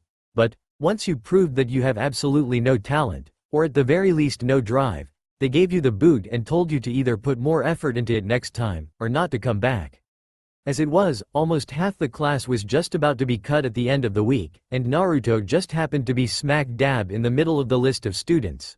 Meaning she was one of the few people who were in danger of getting cut, but still actually had a chance to stay. Unlike the three jerks, two of whom were screaming, "I want Uchiha babies Sasuke fangirls." Just not the biggest like Sakura and Ino. But that's not the point. The point is, all three of the jerks talking had absolutely no chance of staying since they were almost at the bottom of the class in almost every subject, including, but not limited to, targeting. You need to be able to hit the target, though as one of the people that had issues in this area. Ninjutsu. Also known as performing the three basic jutsu, plus performing the Nawanuke no Jutsu, rope escape technique, a jutsu that lets you untie yourself whenever you're tied up, and the Kakurami no Jutsu, cloak of invisibility technique, which is basically using a shinobi cloak that lets you blend into walls and trees, so long as you use it correctly. Once again, Naruto had a bit of trouble in this department as well. Genjutsu and Genjutsu detection. Know how to detect an illusion at the very least, and you get extra points if you can perform a genjutsu, ha ha ha. Yeah, like she'll ever be able to do that. Taijutsu. Hand-to-hand combat. If it was tested based on how well you can perform your own clan's style or the school's style, Naruto would have flunked out of this as well, but luckily they only graded you based on how well you do in spars, and if there was one thing Naruto was good at, it was sparring. While she sucked at performing the actual katas, she was very resilient and could take a hit and keep on going, making her very hard to beat. She was only of the top 3 in the class when it came to the sparring matches. Kenjutsu. You have to be able to fight with a weapon, which just happened to be one of the easiest class of the academy since they only had to fight with a kunai in their hands to pass. And if they couldn't, then they really shouldn't be a shinobi. Shinobi world history. It was pretty much just a class about knowing which village was allied with which village in which war and who the kage was at the time as well as what tactic was used to beat who. Basically, it was world history and tactical analysis mixed into one. The overly anorexic looking tan chick with the green hair, also known as the second person to comment, couldn't even name Konoha's major allies, which is really bad because there is only one major shinobi village allied with Konoha, Suna. Konoha Village History. It's a kind self-explanatory class, it's the history of the village, and considering the fact that the village was only a little over 100 years old, that wasn't really a lot of history, though some people did still fail it. What moron doesn't know that the current village leader is the Sandaime Hokage? Hiruzen Sarutobi. Poisons and antidotes. Basically, all you had to know was not to eat the mushroom with yellow dots. And you were good, or the purple flower with black and green seeds. If you don't know that deadly nightshade is toxic, especially when deadly is in the name, then please do us all a favor and leave. And last but not least, trapping and trap detection. Making simple rope traps, and being able to spot a trap could save your life, and with all the pranking that Naruto did on a regular basis, she was the top of the class when it came to setting up traps, but was in the middle, though a bit more near the bottom than the top, when it came actually to detecting the traps. Stealth, evasion, and infiltration had all been on the list of classes you had to take and pass as well at one point. But Mizuki-sensei had removed them from the syllabus because he felt that the entire class was good enough that it was kind of pointless. Which really sucked because Naruto had practically flattened everyone else in the class at all three of those subjects. The end-of-term test had been to try and infiltrate one of shinobi buildings in the village, grab something from there, and get out without getting caught. Almost everyone had chosen the academy, the Hokage's office, which was the easiest, ironically, or the council house, but not Naruto. Naruto had chosen the most high-security building she could think of, one which just about nobody in the entire village even knew the location of because it was so top secret. The Anbu headquarters. It was easy and funny. She just followed an Anbu she had spotted, okay, so, spotted was a strong term. Tricked into coming out of his hiding spot would have been a more accurate statement. Basically, she knew that the entire village hated her for some reason, and she knew that Sasuke Teme just had to have an Anbu or two watching him at all times because he was the last of the Uchihas, so she did the only thing that made sense. She set up a few rather hazardous pranks on the Teme. The moment Sasuke Teme had to deal with said prank, she started looking around for hidden Anbu, and barely managed to find one who just so happened to be looking directly at her at the time. She couldn't be sure, but she felt that he must have been glaring at her for pranking his charge. Anyway, after she spotted the Anbu, she had tailed him as stealthily as she could, which means that he had absolutely no clue that he was being followed, and found the Anbu headquarters. She then spent close to 3 days spying on the place before finally slipping in, pouring super glue all over the floors, walls, and ceiling, just for the fun of it, and stealing every single one of the Anbu masks she could find. By the time the Anbu finally managed to get themselves unstuck, the test was already over and there was nothing they could do about it but take a walk of shame to the Hokage's office to explain how an academy student had managed to infiltrate the highest security building in the village, as well as to ask for the masks back, which just added more pain to the injury because each and every mask had been redecorated by the little 3-year-olds in the daycare center at the academy. After that, she was given the highest grade for the test in the history of the school. And yet, they still call her an idiot, kind of ironic, isn't it? Anyway, the point is, the 3 idiots that were making comments were doing even worse than Naruto was, and yet they still felt it was okay for them to insult her grades. Idiots. That's enough, class. Mizuki-sensei finally shouted after listening to the class's comments for a few minutes.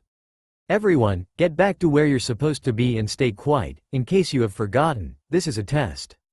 It might not be a written one, but I still expect each and every one of you to take it seriously and to stay quiet. After the scolding, which was so surprising because it was usually Iruka-sensei that went into lecture mode, everyone quickly got back to their spots, be it in line for the target test or waiting over by the sparring area, and waited, slightly surprised at getting scolded by Mizuki-sensei. Stupid people. Naruto grumbled as she made her way over to the area to wait for her turn to be called again. Once everyone had finished with the targeting test and were waiting for the sparring matches to start, Iruka-sensei started calling out people's names in pairs, starting with the people with the lowest taijutsu scores, though it was a full-on sparring match and not a taijutsu match, and ending with the highest. 2 by 2, the students all took their turns. As Naruto was in the top 3 in taijutsu in her class, Though it was only because of her ability to get back up after getting knocked down, she knew she would either be in the second to last match, or the final. She wasn't really sure which one it would be, because she and Kiba were pretty much tied when it came to that particular grade, but she was really hoping that she didn't have to fight Hinata. It wasn't that the blue-haired, shyer than should be possible girl wasn't good at fighting or that she didn't like her. She also wasn't delusional enough to think that Hinata was weak and couldn't hurt her, because she knew better than that. Hinata was a Hyuga, and more than that, she had one heck of a forward jab when she was really angry. No, it was just that she really didn't want to hurt her. Hinata was one of the few people in the class that didn't completely get on Naruto's nerves. Plus she was way too nice to actually hurt. Luckily, when the second-to-last match was finally called, it wasn't her that was fighting in it, it was Kiba, meaning that he was the one that was going to be fighting the Hyuga heiress. The match was quick, and ended pretty much how most of the class expected it, with Kiba simply knocking Hinata out of the ring without actually hurting her much, though, as always, he only managed it because she didn't want to hurt him. Then, it was Naruto's and Sasuke Tami's turn. Teme vs Dobi. When the two of them heard their names get called, both Naruto and Sasuke made their way onto the large sparring area where they would be fighting and faced each other. Alright, as stated before, this is an all-out spar. Nin, Ken, Gen, and Taijutsu are all allowed. Fighters ready? Iruka called out to the class as he wrote down the matchup on his clipboard.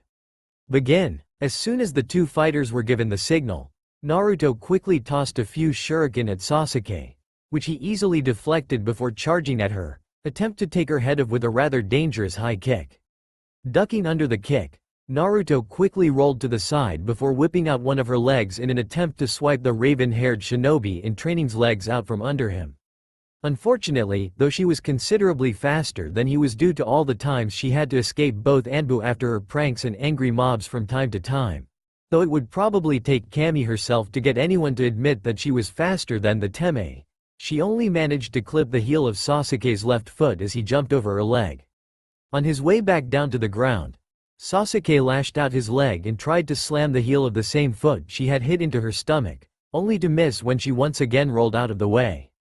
For several seconds, the battle was spent with Sasuke simply trying to hit or kick Naruto while our blonde hero simply dodged, barely managing to get out of the way in time. Getting tired of Naruto always dodging his attacks, Sasuke jumped back and away from the battle before running through several quick hand seals, finishing with the tiger sign as he took in a deep breath. Kaden. Gokakyu no Jutsu. Fire release. Great fireball technique, he shouted as he let loose the fire jutsu, much to the surprise of most of the entire class, as well as the two senseis. 1. Impressive. Mizuki set off to the side as Iruka wrote down a few notes on his clipboard, feeling just as impressed as his colleague did.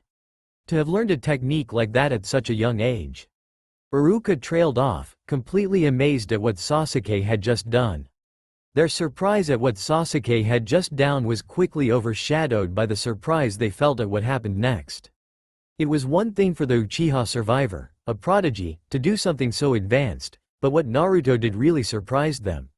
Go Sasuke-kun, kick that idiot's butt. Everyone heard Sakura shouting happily as she jumped up and down, trying to ignore her inner self's cheers, which were starting to drown at hers in her head.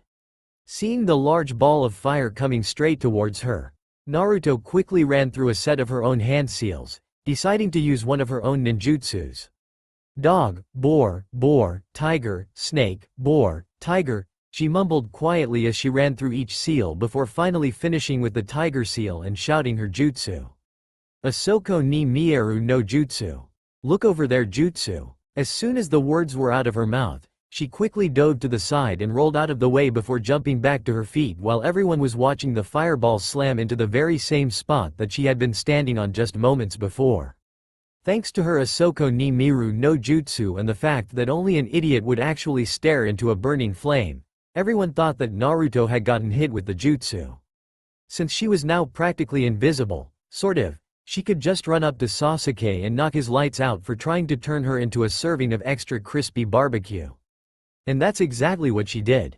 Using the fact that no one could actually see her, Naruto quickly ran across the short sparring area and preformed a high kick, slamming the heel of her foot into Sasuke's chin and subsequently causing herself to become momentarily visible before vanishing again, which was yet another weakness the jutsu had. Everyone looked at just about everything around except you so long as you didn't touch another living creature. The moment you do, everyone can suddenly focus on you again, but when you get away from the person or animal, they stop focusing on you yet again. The moment her foot connected with Sasuke's chin, everyone gasped in surprise, having still been looking at the scorch mark on the ground where she had been standing before the fireball in an attempt to find some trace of her death. Or in Iruka's case, worrying about whether or not she had gotten hurt as he seriously doubted she would be killed from one stupid fireball jutsu after everything she had been through. He might not act like it, but really does care about his most annoying student. Not wanting to give up her advantage, and knowing that she only had a few more seconds before the jutsu wore off, Naruto quickly rushed Sasuke again and delivered a few more kicks, surprising the raven-haired boy even more as he was unable to figure out what the heck was going on. 1 second she was there, and the next she was gone, making it nearly impossible for him to land a hit or even block. Grunting in pain after yet another kick to the stomach, Sasuke quickly ran through the same set of hand seals as before, preforming another, great fireball technique. Kaden. Gokaku no Jutsu. Fire release. Great fireball technique, he shouted, aiming for the airing right in front of him. Shit. They all heard Naruto shout as she once again dove out of the way, barely managing to get out of the way of the giant fireball right before her look over there technique finally ran out. Dobi. Sasuke demanded as the blonde slowly got to her feet and glared right back at the now annoyed Uchiha. What was that technique? He demanded, gritting his teeth as she looked at him defiantly. 2. None ya damn business, that's what.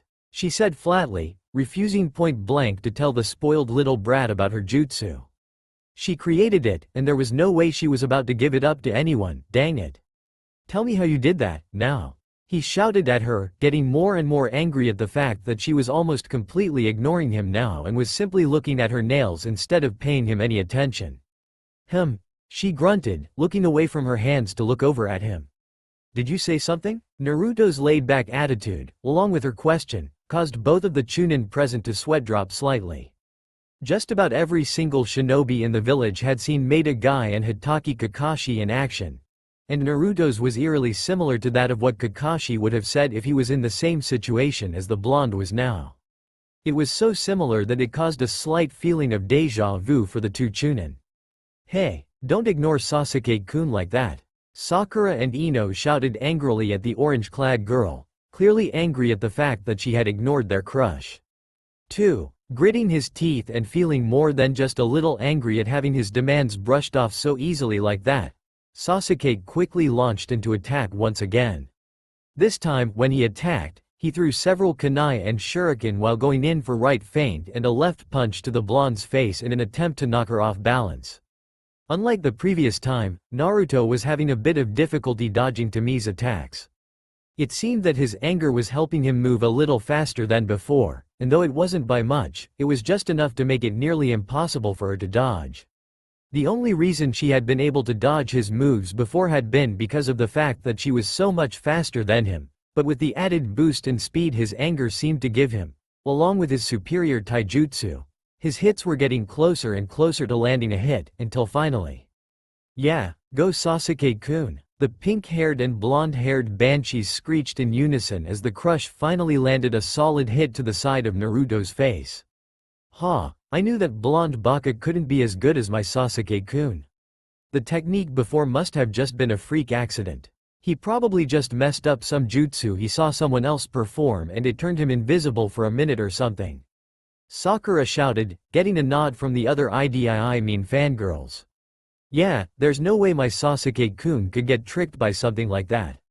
Ino said added, completely ignoring the fact that Sakura had called Sasuke her Sasuke-kun. She'd ignore it for now, and just kill her later for it. Dazed slightly, Naruto stumbled back from the punch, then again as she was struck in the face yet again, and then again. Determined to get away from the hits, Naruto jumped backwards as far as she could while still managing to stay in the arena, only to have to dodge right a second later when Sasuke followed her and attempted to give her yet another strike to the face, still clearly pissed that she had managed to land not just one, but several hits on him and knew a jutsu that he didn't.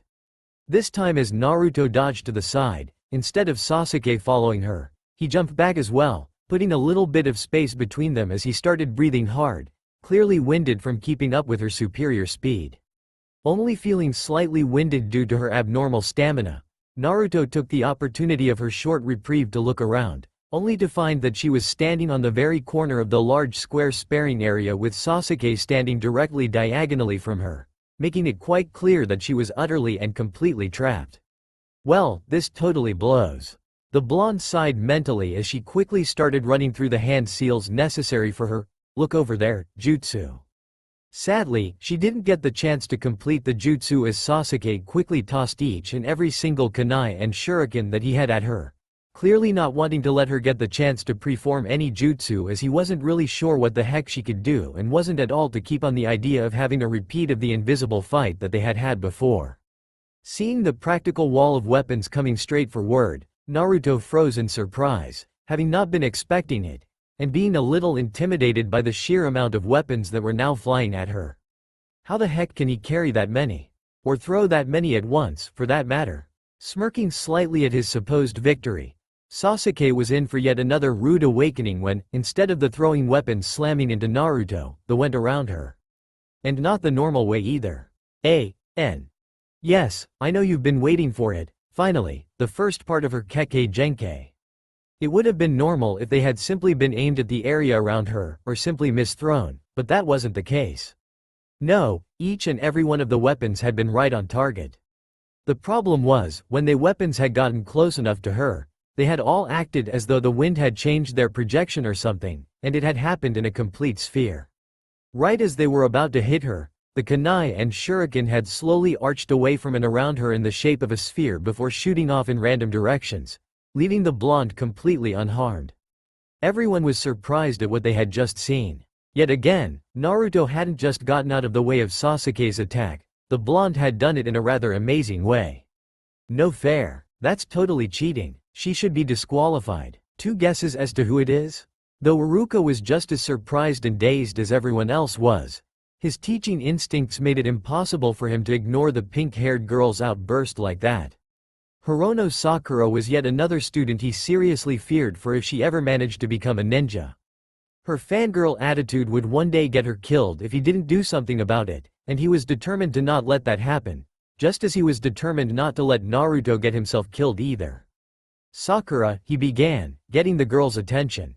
2 things. 1. What Naruto just did, while very unconventional, is completely within the rules, just as all jutsu are. Secondly, if you were watching as closely as you should have been to the fight and not just Sasuke, then you would have seen that Naruto did that just now by complete accident, meaning that I seriously doubt that she even knows how she did it to begin with. Feeling a little embarrassed at having been scolded by her teacher, Sakura quickly quieted and returned to the fight, only to see that it was pretty much over as Naruto had accidentally stumbled outside of the ring in surprise at what she had just done. All the while, as everyone was talking about what had just happened, no one noticed the strange look that had appeared in Mizuki's eyes when he saw what Naruto did. "I've seen that somewhere before, but where?" he thought in confusion. While he couldn't place it, he was almost sure that he had seen that exact same strange ability before, and not only that, he was also relatively sure that it was actually a part of a Kekkei Genkai. Maybe I should send a message to Orochimaru-sama about this. If I'm right about whatever it is the demon Brad just used, then I think that I might have another special package to send to my master. The white-haired man thought vindictively as he smirked darkly at the blonde girl. Demon or inner voice? Sasuke was in shock. He didn't know what was going on. First, the doob managed to evade his fireball, then he somehow managed to turn invisible, and now the doob seemed to be able to create a shield out of thin air. The worst part of it all, though, was that he didn't know how the idiot had managed to do it. How did he turn invisible? How did he manage to make a shield? There was no way that the village idiot was able to come up with either of those things on his own. The only conclusion he was able to come to was that someone must be helping the idiot train. That was the only possible explanation that made sense. "Doob, tell me how you did that," he growled in anger. Even worse than having the village idiot know something that he didn't was having the same village idiot not only say no to him, but having said village idiot completely ignore his demands as well. Seriously? That's not the way it was supposed to work. What? Naruto asked plainly, doing her best to hide the fact that she had no idea what she just did herself. I mean, how does someone make a shield without meaning to? This, she would have to look into. I said, tell me how you did it. The raven-haired boy demanded again, glaring at the orange-clad brat with as much anger as he could muster. And trust me on this, there is nothing that Uchiha do better than glare angrily at people. Don't believe me? Just try talking to him after Naruto dumped a crap ton of Inuzuka dog piss on his tomato patch. I dare ya. It's none of your business how I did it. The blonde replied calmly. I don't have to tell you anything. Now mind your own business. He couldn't believe it. The idiot actually had the audacity to tell him off? Him? Growling in anger, the raven-haired boy launched himself at the blonde with his fist pulled back, hoping to his nose, or give him a black eye. Unfortunately for him, that was probably one of the dumbest things he could have done. After all, if you remember, wasn't Naruto last standing at the corner edge of the arena, and he was standing across from her? Not to the side of her, across from her. And do you know what would happen if said blonde simply did the, look over there, jutsu and dunked? Yep, exactly. Got it on the first guess, didn't you? Seeing Sasuke coming straight for her, and with no other option, Naruto quickly did her soon-to-be famed, look over there, jutsu, and dunked, letting the raven-haired boy sail right over her. Right off of the arena. Everyone stood frozen. No one could believe what they had just witnessed. Though she hadn't actually knocked Sasuke out or beat him in a fight, by him stepping outside of the fight zone, the arena, she had won. Winner. Uzumaki Naruto. Iruka called, surprised, and secretly proud, at the turn of events. Okay, and that wraps everything up for the sparring. Everyone, head inside and get ready to head home. Though he would never tell anyone, and would probably deny it if anyone were to ask him, he was really proud of the blonde-haired brat. Even if she hadn't meant to do half the things he had just watched her do, the fact that she could do them in the first place, and the fact that she had thought quick enough on her feet to use Sasuke's last attack against him, was proof that maybe, just maybe, he didn't have to worry as much about her if she actually managed to become a kunoichi. Then again, that was a lie and a half. He would always worry about all of his students. It's just the way he was. Smiling to himself, Iruka started to turn, planning to make his way over to the blonde, only to get stopped before he even took a full step. Iruka-sensei, do something. Naruto cheated. I hate my job. As soon as the match between Naruto and Sasuke had finished, Mizuki quickly got his butt into gear and got to work. While the blonde brat's possible Kekkei Genkai was interesting, it could be very bad for him if anyone else figured out that that was what it was. The last thing the white-haired shinobi needed was for someone like the old mummified warhawk of Konoha to find out. He already seemed to have a rather disturbing obsession with the demon brat. Add in a Kekkei Genkai and the brat would probably have a full armed guard around her in less than half a second. And then he would never get the little demon child sent off to Orochimaru. In less than a second, the white-haired Chunin had a plan fully formed and ready to be executed. He wasn't exactly new at this. He had been sending his boss new test subjects for a while now. True, not all of them had bloodline limits, in fact, most of them didn't, but that didn't mean they weren't decent research subject. While it was true that Orochimaru did prefer subjects with bloodlines, he was also more than willing to take a subject with any form of oddity. Some of the brats he sent his way he sent simply because they had more chakra than average, or maybe he noticed that they were slightly resistant to some form of a poison of some kind. After all, while it was uncommon for some random kid to have a bloodline, it wasn't exactly unheard of for someone to have a random immunity to some form of poison, or for child to have slightly more developed chakra coils than other kids his or her age. The best part about all of it, with Danzo having made a name for himself for kidnapping kids for his roots in the past, no one suspected him of anything. Anytime someone went missing, if there wasn't a perfectly logical explanation, then the Hokage would just assume that it was Danzo and would simply have the man watched even more than he already was. Not that wasn't important at the moment. No, what was important was keeping the blonde-haired demon child from doing anything stupid, like alerting the old war hawk of this new ability. Plan fully formed and rearing to go. Mizuki turned towards Iruka and mentally rolled his eyes upon see the scared-nosed shinobi trying to calm down a large group of rather upset Sasuke fans. Iruka, he called over to him. I'm going to go talk to Naruto, and see if he can do that shield again. Iruka simply shot him a glance before going back to trying to calm the girls down. Mentally smirking to himself now that Iruka was well and fully occupied, Mizuki turned his attention to the matter of the demon brat and started to make his way over to the orange-clad loudmouth. "Naruto," he called, getting the young girl's attention. "There's something I want to talk to you about." An hour later, after Naruto finished her conversation with Mizuki, the blonde could be found standing in her bathroom, staring at herself in the mirror. Now, normally she wouldn't be caught dead staring at her own reflection like one of the other girls in her class would be, but at the moment, she had a legitimate reason for doing so. She was actually trying to figure out what it was she had done to cause the shield thing.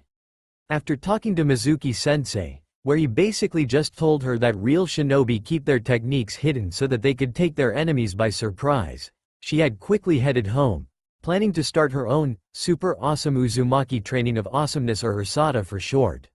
However, before she got down to the training, she had to, obviously, figure out what it was she had done in the first place. I mean, really? How was she supposed to train in something without knowing what it was she was supposed to be training in? The problem was, she couldn't figure out how she had done it. No matter what she did, or rather what she tried to do, nothing happened.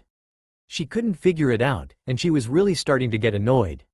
Luckily, after a while she finally came up with a solution. If whatever it was happened when she was about to get hit by kunai, then why not try that? Okay, so that would be a very stupid idea, but you know what she meant. If whatever it was used to block something, then all she needed to do was use it to block something, right? Okay, no, but maybe it would help, right? Worth a shot. Unfortunately, that brought up its own problems. Namely, she had no desire to have someone throw kunai at her. Then, it hit her, water. While it wasn't exactly something that could hurt her, it could still hit her skin. After all, that's how a shower worked, wasn't it? And so, with that in mind, she had headed home, stripped down to her bare nothings, and headed to the bathroom. Once there, she quickly got into the shower and tried to push as much chakra out of her body as she could in an attempt to create another shield sphere.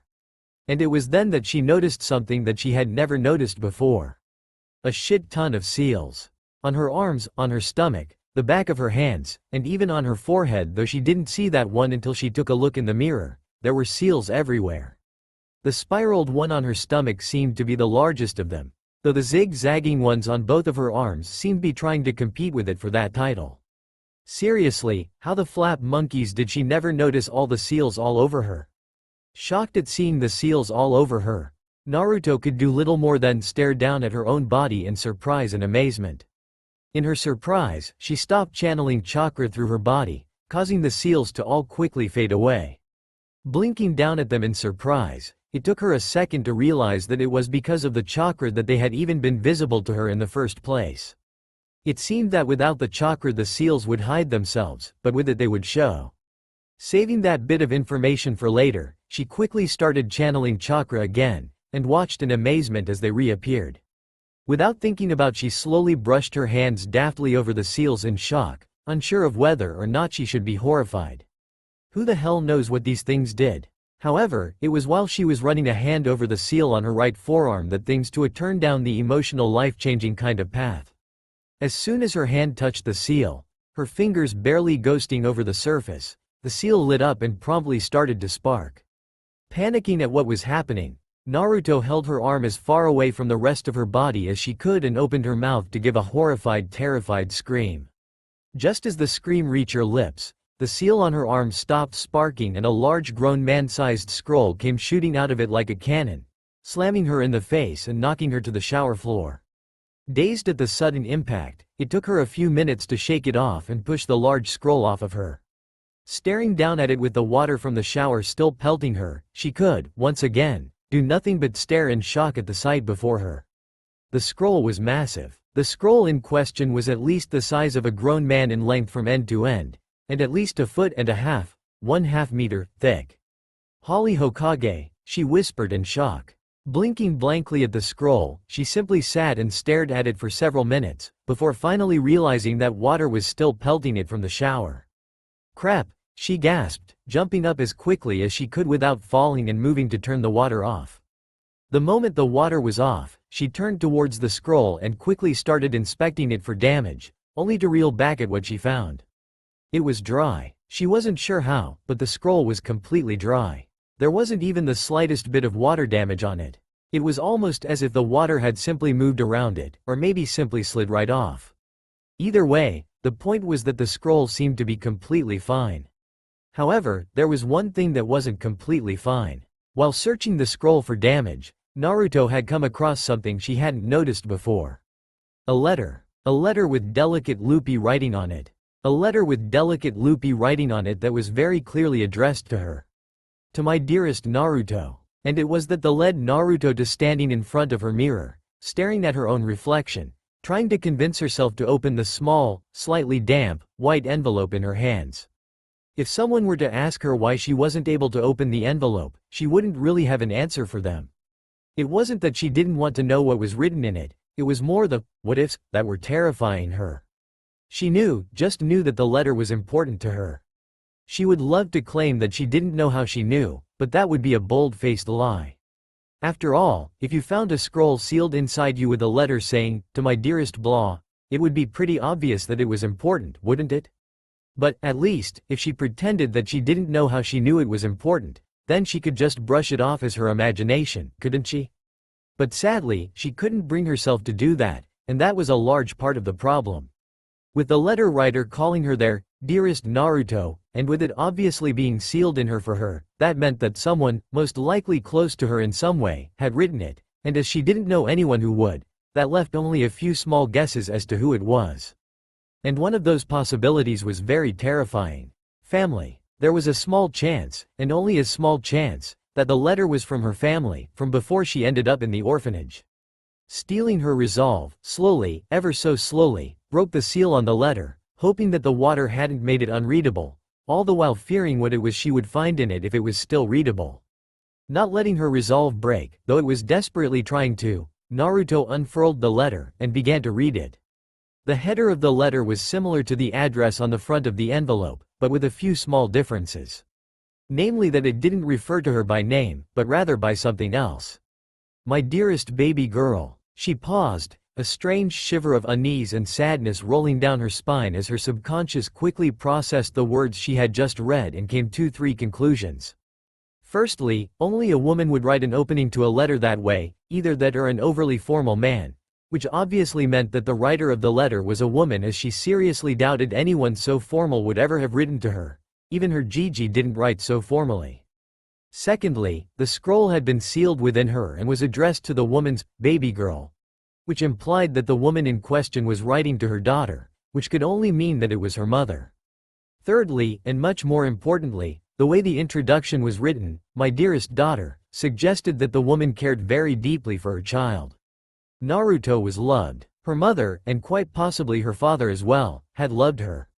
All her life, she had assumed that her parents had abandoned her. She had assumed, rather stupidly, that since the villagers all seemed to hate her, then her parents weren't with her because they must hate her too. Obviously, this letter proved that assumption to be incorrect. However, this new revelation brought with it several new questions as well. If her parents loved her, then where were they? Well, there were really only two possibilities that she could think of.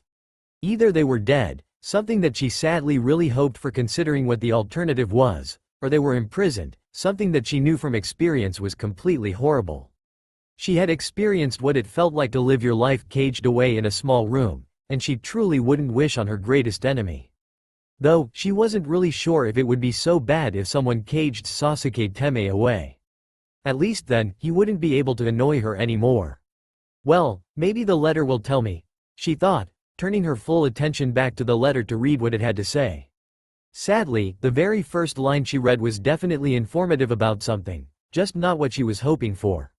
As I sit here, listening to the demon destroy everything in the village as I write this letter, I can't help but wonder if we are truly doing the right thing by sealing the beast within you. What? Naruto nearly shrieked in horror, rereading the line over and over again in an attempt to prove to herself that she had simply misread what it said. Seal the beast inside me, she parroted in horror as understanding slowly made its presence known. Demon, Kyuubi, sealed in her? What? I take it back, you couldn't have loved me nearly that much. She shouted angrily, throwing the letter across the room. Her mother, her own mother, had sealed the demon inside her, turning her into the living cage of the greatest evil to have ever walked the earth. It certainly explained why the villagers hated her so much. They didn't see her as Naruto, they saw her as the demon, which was exactly what they usually called her, and now she knew why. They thought she was a monster turned human.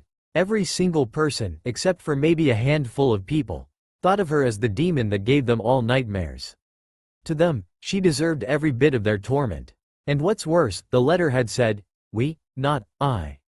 That implied that others, most likely the fourth Hokage, as he was the one who supposedly defeated it, the third Hokage, just because she just knew he had to have known, and her father, now that she thought about it, had a hand in the sealing, not just her mother. If it wasn't for the fact that she already greatly detested cages, this new revelation would surely make her hate them now. Growling in frustration, Naruto picked the letter up angrily and continued reading it. "Your father is convinced that our friends will take good care of you." "Yeah, well, he's full of shit," Naruto grumbled before continuing on. "That's all for now. If you enjoy, then please like, share and do comments.